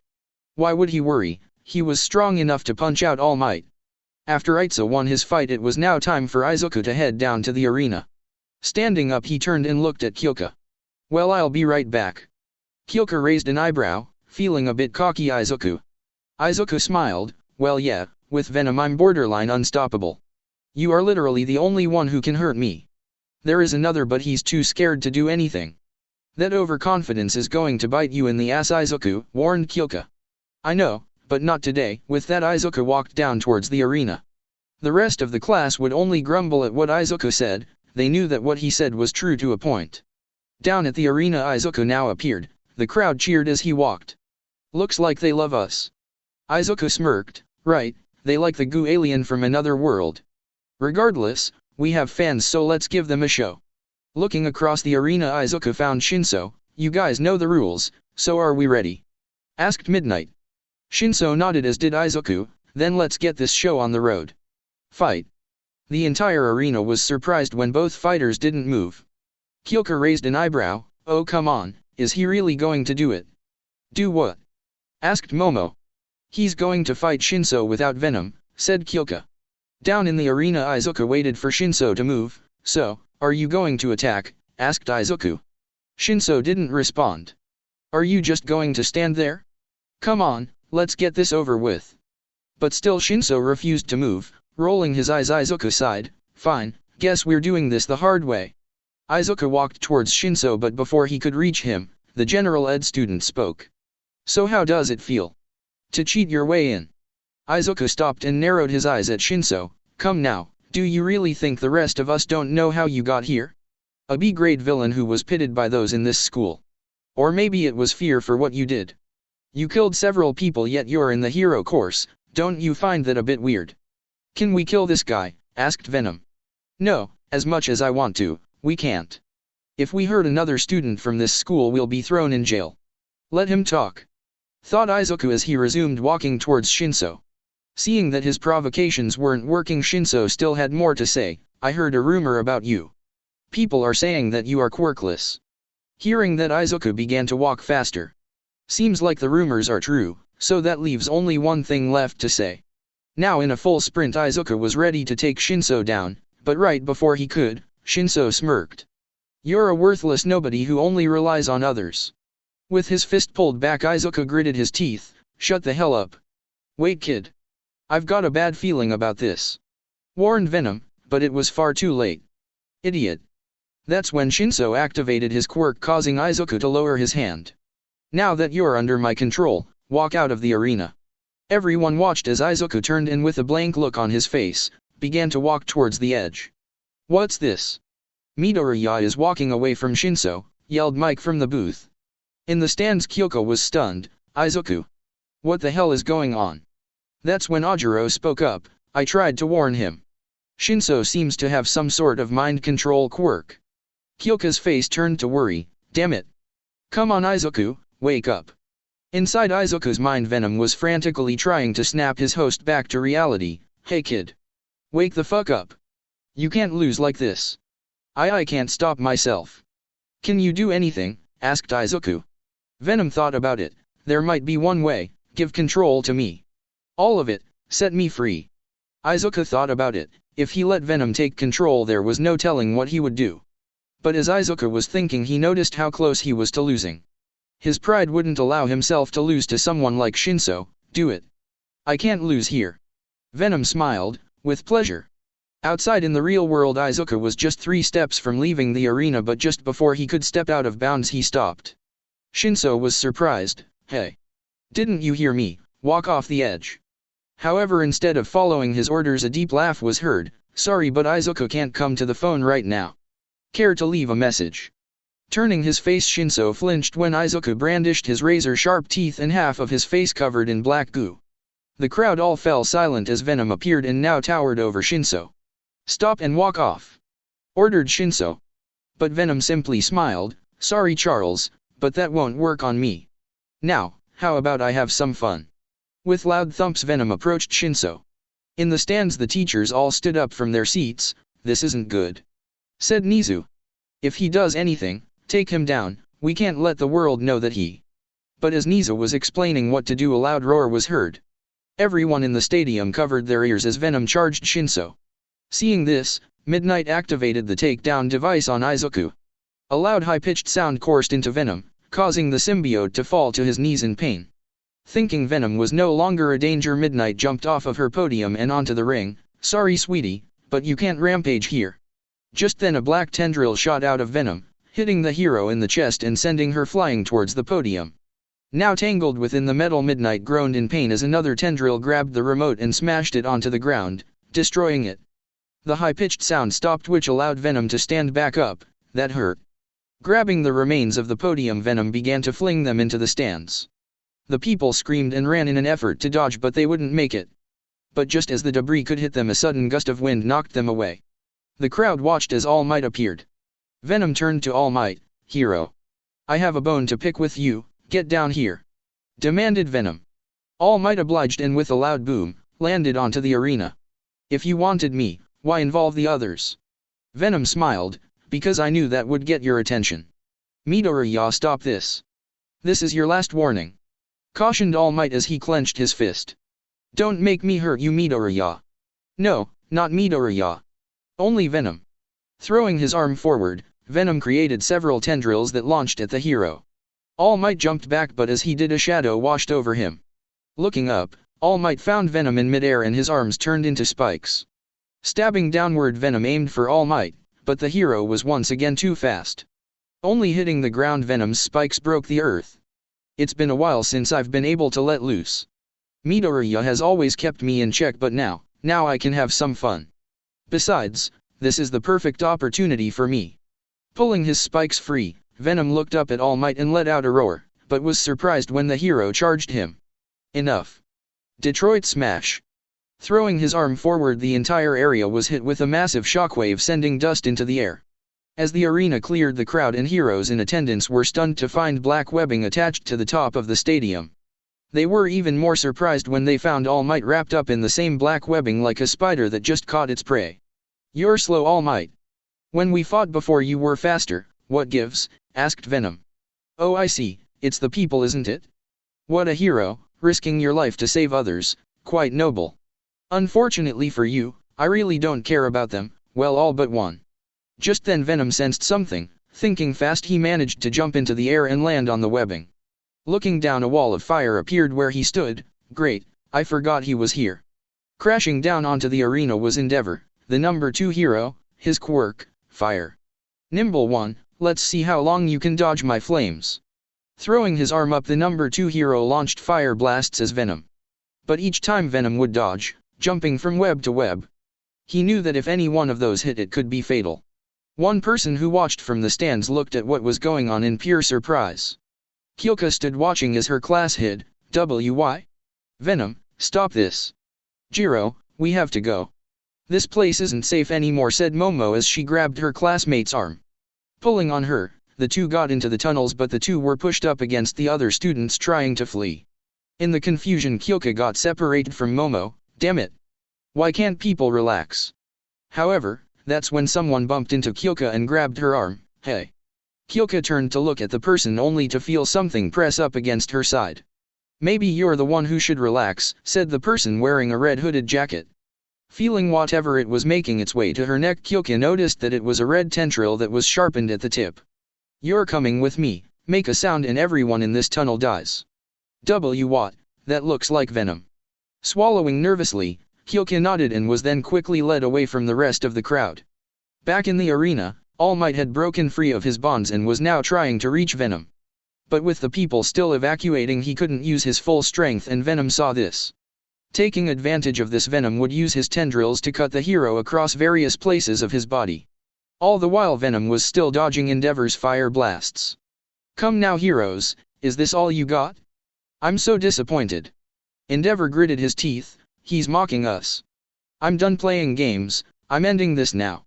Bringing his arms to his chest, Endeavor began to radiate heat. All Might turned to the hero. "No, you can't. You'll take out the entire stadium. People are still evacuating." But Endeavor didn't care. "They'll be fine, the others are helping. But we won't be unless he's down." With the air around the hero now sizzling, Venom looked down from above. This heat is dangerous, I better get out of here. But as Venom turned to leave, he suddenly heard a scream. Looking up, Venom was shocked to see Kyoka on the roof being held by someone over the arena by a red tendril. Kyoka. The person holding her laughed. Well, looks like you really do care for her. Give her back, yelled Venom as he jumped towards the roof. But before he could even get close, a red spike came flying at him. It was so fast that Venom didn't even see it coming. But he felt it. He felt the spike pierce his chest and come out his back. Grabbing the tendril, Venom groaned in pain. You think this is enough to stop me? However, that's when 2 more spikes came flying and hitting Venom's abdomen. You're staying right where you are, Izuku dear. I wouldn't want to ruin this moment, said the mystery person. Besides, you'll soon be mine anyway. Kyoka struggled against the tendril. She couldn't use her quirk since her jacks were being held in place. Who the hell do you think you are? Izuku is mine. That's when another tendril slapped Kyoka across the face, hard enough to draw blood from her nose. Shut up. Izuku is mine. Besides, I love him. Pulling her hood back, Kyoka was surprised to find Toga with a wide, creepy smile on her face. Why you? My name is Toga. And I have something to ask of you, Kyoka. With a small blush forming on her face, Toga looked at Kyoka. Die. Letting go of Kyoka, Toga watched as the hero course student fell to the ground. Venom saw this and was in shock. No, he yelled, trying to break free from the tendril. Inside, Izuku was now fighting Venom for control, but Venom was fighting back. Venom. We have to save her. No. We take these 2 down right here right now. They'll just delay our future plans, argued Venom. Damn it. Listen to me. You are in my body, so that means you follow my rules. Fighting for control of his own body, Izuku, with his desire to save Kyoka, would overpower Venom and regain control. Grabbing his head, Izuku looked as Kyoka was meters from hitting the ground, but he couldn't move yet. With the red tendrils still stabbed into his chest, Izuku raised his arm and reshaped it into a sword. Bringing it down, he managed to slice the tendril off, followed by the other 2 in his abdomen. Grabbing all 3 spikes, Izuku threw them back at Toga. The tendrils coming out of Toga quickly moved to smack 2 of them away. With the third aiming for her head, the tendril grabbed it an inch before it hit. Using his webs, Izuku created a makeshift slingshot and launched himself at Kyoka. Coming in and grabbing her mere feet from the cement floor, Izuku pulled half of the symbiote from his face. I got you. Kyoka breathed a sigh of relief. What took you so long? I had to keep Venom from taking over my body. But I'm fine now, I have control, explained Izuku. Just then a screeching roar was heard through the stadium. Looking up, Izuku and Kyoka found Toga being covered with a red symbiote suit with small black veins crawling around her body. Now fully transformed, Toga stared down Izuku. Izuku Midoriya, you will be ours. And that black suit of yours will die. Covering his face with Venom, Izuku pointed at Toga. Fuck you. If you want me or Venom, you'll have to kill me first. Toga smiled. I'm fine with a corpse too, a lot more blood. But not before I kill that girl right before your eyes. You won't get the chance, I'll kill you right here, right now. Izuku narrowed his eyes, but as he was just about to jump up towards Toga, a wall of flames stopped him. Izuku turned to find Endeavor. You idiot, take her down. We can't let her. But as Izuku was speaking, he suddenly felt something behind him. He turned, only to find All Might's fist centimeters from his face. A loud boom echoed throughout the arena as All Might landed his punch. When all was said and done, Izuku laid on the floor, his symbiote no longer on his body, and Toga nowhere to be found. The school soon announced that due to unforeseen circumstances, the UA Sports Festival was postponed until further notice. Izuku was quickly taken to a containment cell in UA as they waited for him to wake up. After a while, Izuku began to wake up, slowly at first, but eventually he looked around to find himself locked up, bound by his arms and legs in a cocoon-like device. What happened? Good, you're awake, said Venom. Venom? Where are we? Asked Izuku. I do not know, from what I can tell we are in a containment chamber. Built for someone strong, explained Venom. Huh, so can you break free? I really don't like being here, said Izuku. But before he could try to get out, a voice was heard through the intercom. I wouldn't do that if I were you. There are sensors in that chamber that detect movement. If it senses you even trying to escape, you'll be hit with an electrical charge, and trust me, it will hurt. Izuku recognized the voice. Aizawa? What the hell am I doing here? Don't play dumb with us Midoriya, we warned you didn't we? You just ruined your chances. Izuku was surprised. Now hold on, that was Venom not me. Argued Midoriya. But the matter of the fact is that you Midoriya are bonded to Venom, which means you are just as guilty of his actions. Explained Naomasa. I already told you, it wasn't me. If it wasn't for that Shinso kid I wouldn't have been forced to give Venom control. Said Izuku. He then sighed, was anyone hurt? Fortunately, no, everyone got out. And yes, that includes Kyoka. There is another thing we have to talk about. Who was that person on the roof, and why did she have a suit like yours? Asked Aizawa. The girl is named Toga, she's someone who tortured me when I was captured. She's a real piece of work. As to how she got that suit, I don't know. Explained Izuku. Actually, that may have been my fault, said Venom. Izuku raised an eyebrow, what do you mean? You see, my race we reproduces as asexually once every generation. But that time comes later in my life cycle. However, since coming to Earth my internal biology has been altered. When we escaped a part of me must have entered her bloodstream, henceforth creating the thing we saw today. Izuku was stunned. What, you were pregnant? Did you know and not tell me? Asked Izuku, causing the heroes that were watching him to flinch. I didn't. It just happens alright. But that's not what's important. What is that thing might be stronger than me. If we let it loose on this world it will wreak havoc. We need to find her and kill it, said Venom. Izuku's expression turned to one of anger, so what you're telling me is that this thing is potentially stronger than you and if we don't kill it, it will most likely kill everyone. Venom didn't say anything, which only served to confirm Izuku's words. Great, so did you guys get all that or what? Turning off the comms, Aizawa turned to the group. If what Midoriya said is true then we are in trouble. We got lucky with Midoriya and that he has some sort of control over Venom, but with this new one out there things are going to get messy. Himiko Toga, I've read the reports on her, she's a psychopathic killer who will do anything just to watch someone bleed. The worst possible person to have a symbiote like Midoriya's. So what do we do? Asked Naomasa. We find her, with any luck we can capture her without anyone getting hurt. Said Aizawa. We need all eyes and ears on the ground. Naomasa, tell your men to look out for a girl with blonde hair, and if they find her, do not engage.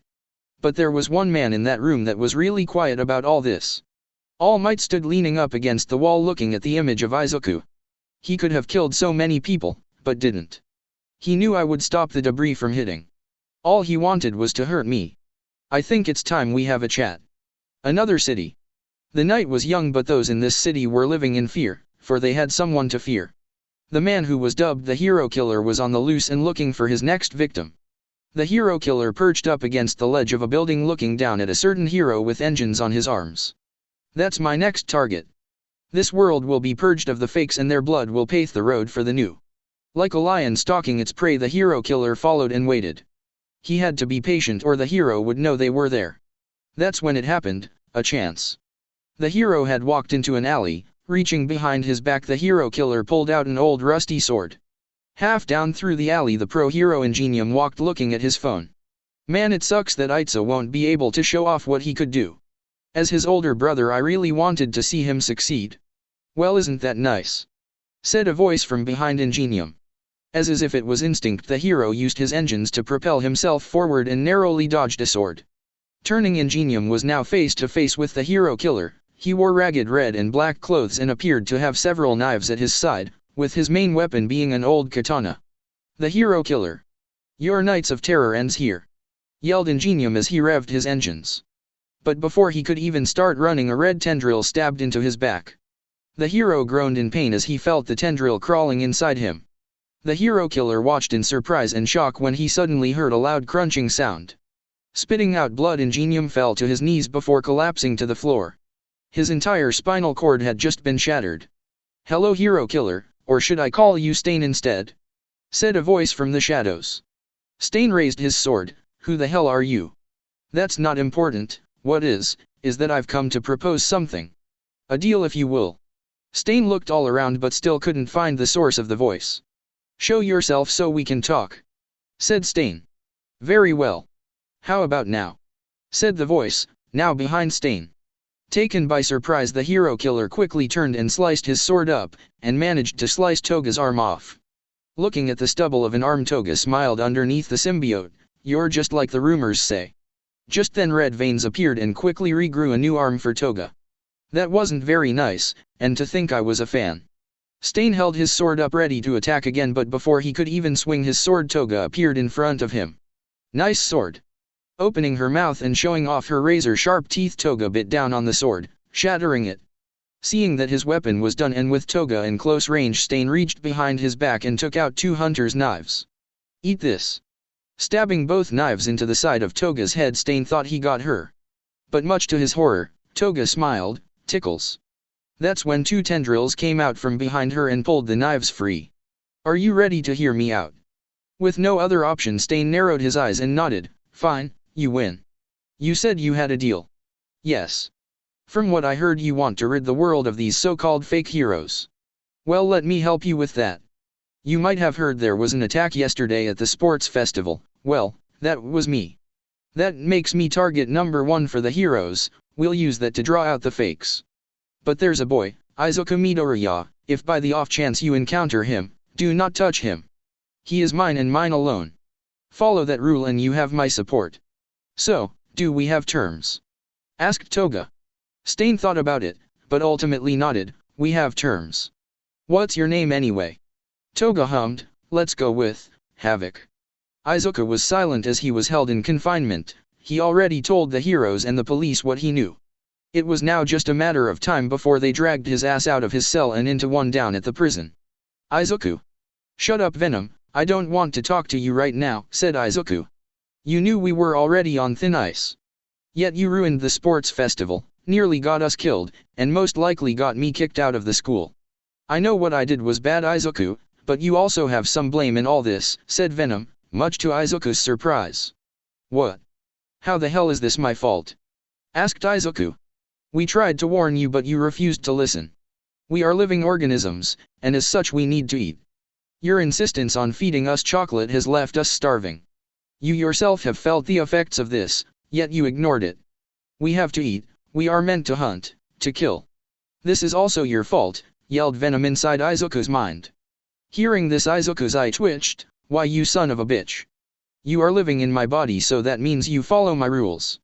You know what, maybe you're right, and maybe I could have worked something out with you, eh? But now you fucked everything up. Now you won't get to eat anyone. They'll probably throw us in a cell, alone." As the two were arguing, on the other side of the reflective glass, Izawa and All Might watched as the two went back and forth. "You know, seeing him yelling at no one, are we sure Midoriya isn't crazy?" asked All Might. Izawa sighed. "Pretty sure." "So now what? What happens to Midoriya?" asked All Might. "Now, he gets what's coming to him," said Naomasa, entering the room. "I just got off the phone with the chief of police. He wants Midoriya moved out of here and down in one of our cells. We already have Nizu's approval." "What's the hold up then?" asked Izawa. "Two holds up actually. One of them being Midoriya's mom. She is at the front office demanding to see her son. Nizu and the teachers are trying to explain that she can't see him until he's down at the station," explained Naomasa. All Might tilted his head. "And the second hold up?" Naomasa looked through the glass. "One of your students has actually joined her. A girl with purple hair. The girlfriend." "Right." Izawa once again sighed. "If we don't let them see him, they'll just cause a scene down at the station. Let them in, Midoriya won't try anything with them here." Nodding, Naomasa went to get the two. In the meantime, Izuku was still yelling at Venom. "You really went there, didn't you? Well, I'll have you know that I was doing just fine before you bonded with me. Sure, I wasn't the most confident, but I wasn't a bissy." Just then the door to his holding cell opened up and in walked Inko and Jiro. "Woof, crap," said both Izuku and Venom. Inko was the first to speak. "Izuku." Swallowing nervously, Izuku steeled himself. "Mother. Look, before you say anything." Inko then narrowed her eyes. "Izuku, quiet." Feeling his mother's anger, Izuku quickly shut up. "I want you to give me just one good reason why I saw you and Venom thrash the sports festival." Feeling sweat drip down his forehead, Izuku spoke. "Mom, it wasn't my fault. It was Venom, and..." But before he could explain, Inko stepped in. that is not an excuse. The two of you are one, so one messes up you either fix it, or take the fall together. As your mother I absolutely hate seeing you like this. People think you are a monster. Izuku hung his head when he heard that. Ouch, hearing that even hurts me. Enko then approached Izuku, reaching out she touched his face, but they don't know you like I do. I believe my son is a good person, and I'll keep believing that for the rest of my life. Besides, how else did you manage to snag this one? Said Enko motioning to Kyoka. Kyoka blushed slightly. Hi Mrs. Midoriya, I'm Kyoka Jiro. Sorry we had to meet like this. Enko smiled. Don't worry about it dear, I should be the one apologizing to you. I saw what that creature almost did to you. Are you alright? Kyoka nodded. Yes ma'am, and it's thanks to Izuku. He saved me. Even more proof that he is a good person. Maybe once this is over you can tell me all about it back at our place. Said Enko. Kyoka smiled. I'd like that. Just then the door to the room opened up. Sorry to interrupt but the police are here to take him away. Said Aizawa. Is he being arrested? Asked Kyoka. Officially, yes. Now he is. Said Naomasa. Izuku Midoriya, you are being arrested for assaulting heroes, destroying school property, endangering lives, and the illegal use of quirk. But that's not all. Said Nizu appearing from the door. You are, as of this moment, expelled from UA. You are no longer welcomed back to this school. And the deal we had with the police is now void, so more charges are yet to come. Including murder. Izuku's eyes widened. What? I already told you guys it was Venom. I didn't do any of this. That's when Izuku realized something. This whole thing, it was a setup wasn't it? Nizu stayed silent. You guys wanted me to lose control. You never wanted me at this school, this was just so the cops could gather evidence in the meantime. Kyoka and Enko were stunned. Is this true? Asked Enko. Nizu stayed silent for a bit before nodding. Yes. Your acceptance here was just a cover-up to get you off the streets and away from the investigation. We got what we wanted, and now it's time for you to face the consequences. Izuku's veins began to pop. You rat fuck. Are you guys really going to take him away? After all he's done for us? Izuku saved us from the villains at the USJ. Something that not even Aizawa could do. If it wasn't for him we'd probably be dead. Protested Kyoka. While we are grateful for what he did, that does not excuse or erase his past actions. When his trial comes, that point will be brought up. Explained Naomasa. In the meantime he's coming with us. Izuku, now? Asked Venom. Izuku thought about it and nodded. Do it. Just then Venom began to appear around Izuku's body, but before it could cover him completely Nizu pressed a button. That's when a recording of Kyoka's sound attack blasted through the room. Enko and Kyoka, along with everyone else, covered their ears. But for Izuku it was as if his body was being ripped apart. Both Venom and Izuku screamed out in agonizing pain as the black suit retreated back into him. With her ears still covered Kyoka managed to open one eye and see Izuku in pain. Stop. You're killing them both. She yelled out. That's when Nizu pressed another button, stopping the recording. Izuku fell silent and hung his head as he was now knocked out. A few hours later Izuku woke up again but this time in a much more secure place. He tried to use Venom but couldn't due to a high-pitched sound constantly playing in his cell. You're awake, good.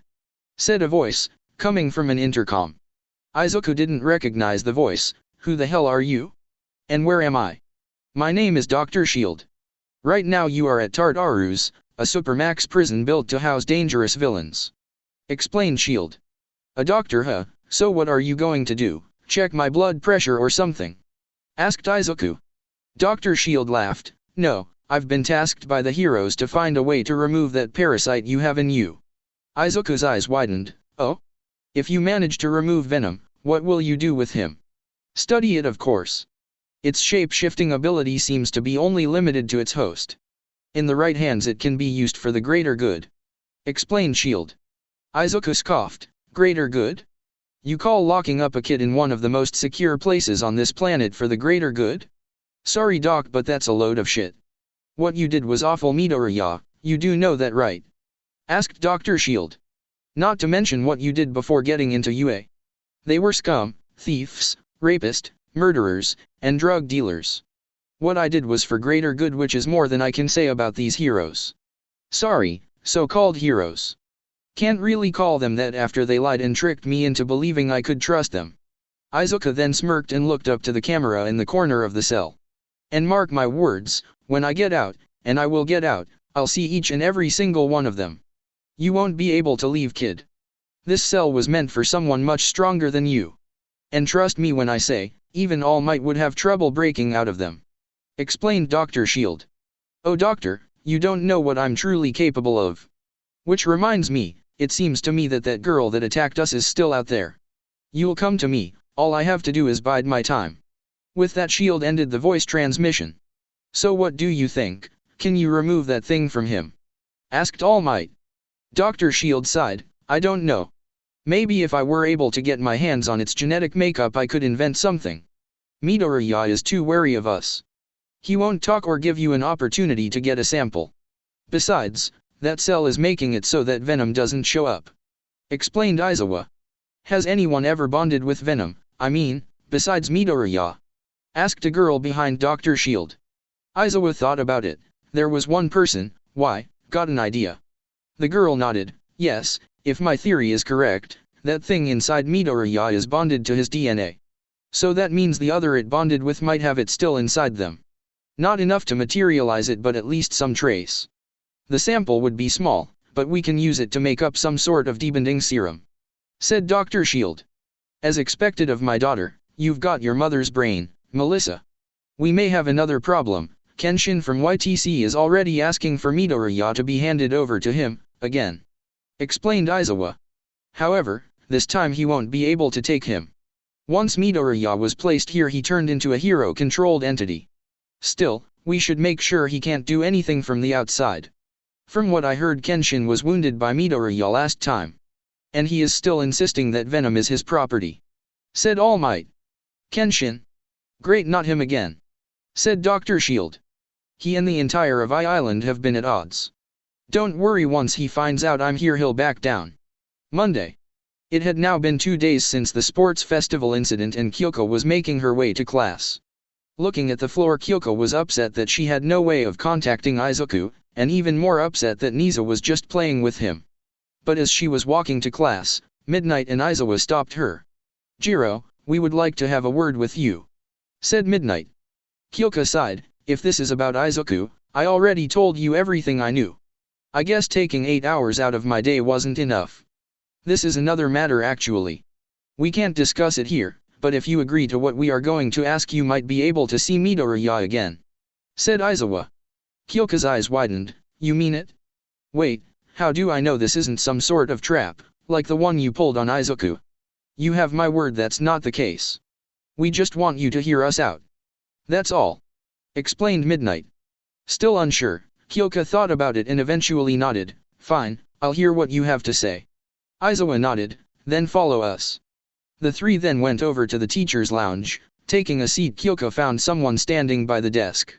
A rather tall girl with blue eyes, blonde hair, and who wore glasses. Jiro, this is Melissa Shield, the daughter of Dr. Shield. Who as of Saturday, is the head researcher on finding a way to remove Venom from Midoriya. Okay, why is she here? Asked Kyoko, confused. It's not like the two can't be separated. Well, there might actually be a way. Said Melissa. How? Asked Kyoko. There may be a way to create a serum, kind of like an anti-venom in order to separate the two. But, in order to do that we need a sample of Venom. We can't use Izuku's blood since the cell he's sitting in prevents him from activating it. That's where you come in. Explained Melissa. The request took Kyoko by surprise, but I don't have Venom. No, but you had the symbiote before, right? And you were able to separate. Said Midnight. Jiro nodded, yes that's true, but Venom and I didn't fully bond. I was only used as a food source so he wouldn't die while finding Izuku. But you bonded with him, he's still in your blood. And that's what I need. Said Melissa. So you want my blood for what exactly? To experiment on it and try to find a way to separate the two? What if this little experiment kills them? Besides, Izuku and Venom don't want to be separated. I won't be giving you my blood. Kyoko then got up to leave, but just as she was about to open the door Melissa spoke. But it's what you want, isn't it? Asked Melissa. Kyoko stopped, as we speak Izuku is sitting in a cell, with charges of murder looming over his head. You're supposed to be his girlfriend, right? Don't you want to help him, to save him? You have the perfect chance right now. If we manage to separate the two, Izuku will no longer be a wanted man. Kyoka thought about Izuku, but then he'll have no power. From what Izuku has told me, before they met he was in a bad spot. People treated him terribly, someone even in Class 1A even told him to kill himself. Midnight's eyes widened. Who? Who do you think? Katsuki Bakugo. Seems to me like UA doesn't care about a student's past conduct as long as they go to this school. Argued Kyoka. That is not true. Answered Midnight. UA does care. Do you think if we knew about it we'd let him in? This school is meant to shape the next generation of heroes. Nizu wouldn't do that, no one knew. I knew. Said Aizawa, much to everyone's surprise. And so does Nizu and All Might. We thought if Bakugo enrolled here he would change. Kyoka scoffed, he hasn't changed, and I don't think he ever will. But Izuku, he tried to change. Yet you tricked him, used him, and finally threw him out like he was a piece of trash. Some school. Getting up, Kyoka stared down Melissa. You want my blood, but you can forget about it. As long as Bakugo is still at this school, unpunished, you'll never get anything from me. The only reason why I'm not transferring out of this school is because of Izuku. He wants me to become a hero here at UA. Turning her back on her teachers, Kyoka walked towards the exit. Wait, we aren't done talking. Said Midnight. Kyoka stopped at the door frame. Well, I am. I'll see you in class. With the slam of the door, Kyoka left the room, leaving Aizawa, Midnight, and Melissa surprised. Well, that went well. Said Melissa. She's pissed. Said Midnight. Which is a bit odd when she's the quiet one in class. Aizawa sighed. Well, she does make some good points. I'll talk to Nizu about what to do next, and about Bakugo. For now let's just hope Dr. Shield can extract the symbiote from Midoriya. But we need her blood in order to do that. Argued Melissa. Without it, it might take months if not years to do. She refused and made it pretty clear that she didn't want to help. We need to make our argument more convincing. And I might know a way to do that. Said Aizawa. But as Aizawa was thinking of a way to enact his plan, he suddenly got an alert on his phone. Reaching into his pocket, Aizawa pulled it out and read the message. Oh shit. Meanwhile, with Nizu sitting in his office, Nizu had All Might across his desk. Are we sure this is accurate? Asked Nizu, with a worried look on his face. All Might nodded. Yes, each account has an eyewitness to back it up. The hero killer and Toga are working together. Putting down the file he was reading, Nizu sighed. This is just terrible. An image of a man wearing a suit of armor and a helmet was shown inside the file with his hero name. Ingenium, he was a good hero. We need to find these two and fast. The sheer brutality of these murders is scaring the people. Heroes are dropping, and the public is scared. If nothing is done and soon, we'll have panic spreading, then comes chaos. Said All Might. We are partially to blame here, if we didn't stop Midoriya when we did this might not have happened. Said Nizu. Regardless, we need to act fast. Have the heroes double their patrol. They seem to attack only at night so no one goes out alone. And if by chance a hero encounters them, run. Under no circumstances are they to engage without backup. Make sure the police know this too. Is there any evidence of them being linked to them? All Might nodded. Right, I'll make sure they know. And as of now, no, they shouldn't be. But if they do manage to meet and join, it will spell disaster. But as the two talked, Present Mike suddenly burst through the door. Mike, what's wrong? Asked Nizu. You need to turn on the news, now. Yelled Mike, his voice trembling. All Might quickly grabbed the remote and turned on the TV inside the office. What he saw made even the number one hero step back in shock. My god. The news helicopter was above a building, bodies of dead heroes littered the roof. And with their blood a message was written. Come out to play, Midoriya. This sight is almost unbelievable. I can only estimate, but it seems that there are at least 15 heroes on the roof. And that message, Midoriya is the boy that went on a rampage during the sports festival. Could this be the work of the hero killer, or was it the red one that was there as well? We are unsure. Said the news announcer. But one thing's for sure, whoever this was clearly wants to provoke the boy. Nizu gripped his paws. I expected them to do something, but this fast, all of those heroes. What do we do now, Nizu? Asked All Might. We can't allow Midoriya to leave no matter what. Bring every hero you can, we are going out and finding those two. We won't stop until both of them are brought in," said Nizu. Unknown location. Stain walked into an old abandoned house. Dropping his sword, he walked over to the living room. There he found Toga looking at the TV. "Look, Stain. We are all over the news." "Yes, we are. Thanks to your help, we have been able to get rid of more fake heroes," said Stain as he walked towards the TV. Toga nodded. "Yup. But why hasn't Izuku come and stopped us?" Stain thought about it. He might be in jail right now. Think about it, he attacked the sports festival and nearly killed a student. Toga was about to say something when from in front of the TV a black portal opened up. Stain quickly jumped back and grabbed his sword from the floor. Toga in turn transformed her arm into a red spike. "Good evening, you two. Please, do not be alarmed, I wish you no harm," said a man made of mist and wearing a suit. "Who are you?" asked Stain, pointing his sword at him. "My name is Kurojiri, and I'm here to invite you two to speak with our leader," explained Kurojiri as he stepped aside. "Please, all we ask is for your time." Toga looked at Stain. "We got nothing to lose. Besides, this might be fun." Lowering his sword, Stain stood up. "I've heard about your league before. Let's see if it's worth joining." Going into the portal, Toga and Stain found themselves in a bar. "The Hero Killer and Havoc, you two are quite the team."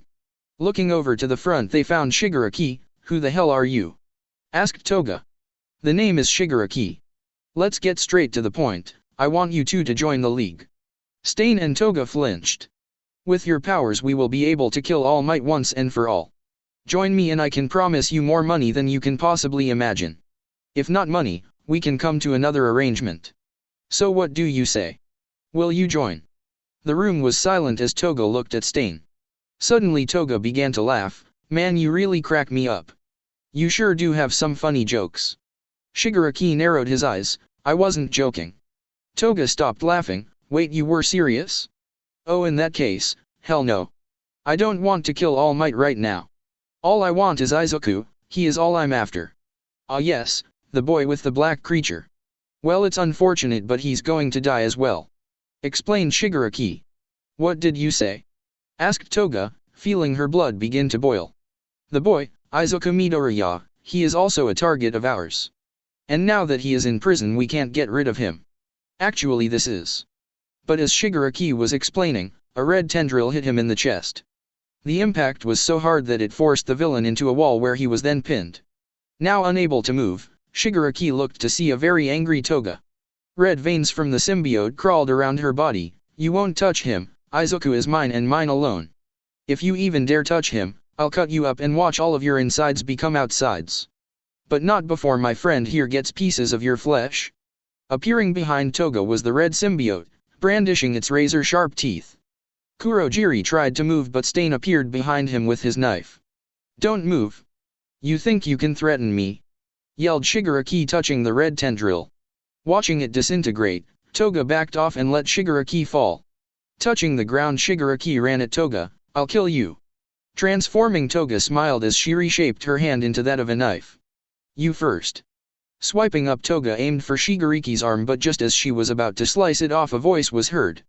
"Enough, both of you." Stopping inches from each other, both turned to find the monitor in the room on and with the words AFO displayed on it. Shigaraki's eyes widened. "Master. Son, you shouldn't let your emotions control you." "And Toga was it? I would appreciate it if you don't slice his arm off. I'd rather see him with both of them," said AFO. Toga hummed, "Leave Izuku alone and I'll consider it." "As you wish, no harm will come to the boy," said AFO. But the thing was, Toga had no reason to trust AFO, she didn't even know who he was. However, something told her to believe him. "Shall we kill him too?" asked Havoc. "Not yet. I don't know why, but something tells me this guy will keep his word. Let's back down for a bit, we'll let things play out." Toga then retracted Havoc back into her. "Fascinating," said AFO. "That thing never fails to impress me. So Toga, Stain, will you two not join us?" Stain put his sword away. "No, I already made a deal with Toga. I will honor our agreement with her first." On the other side of the screen, AFO lost his smile. "I see, that's unfortunate but understandable. Kurojiri will return you from where you came from." If you do change your mind, don't bother finding us, we'll find you. Kurogiri, if you will.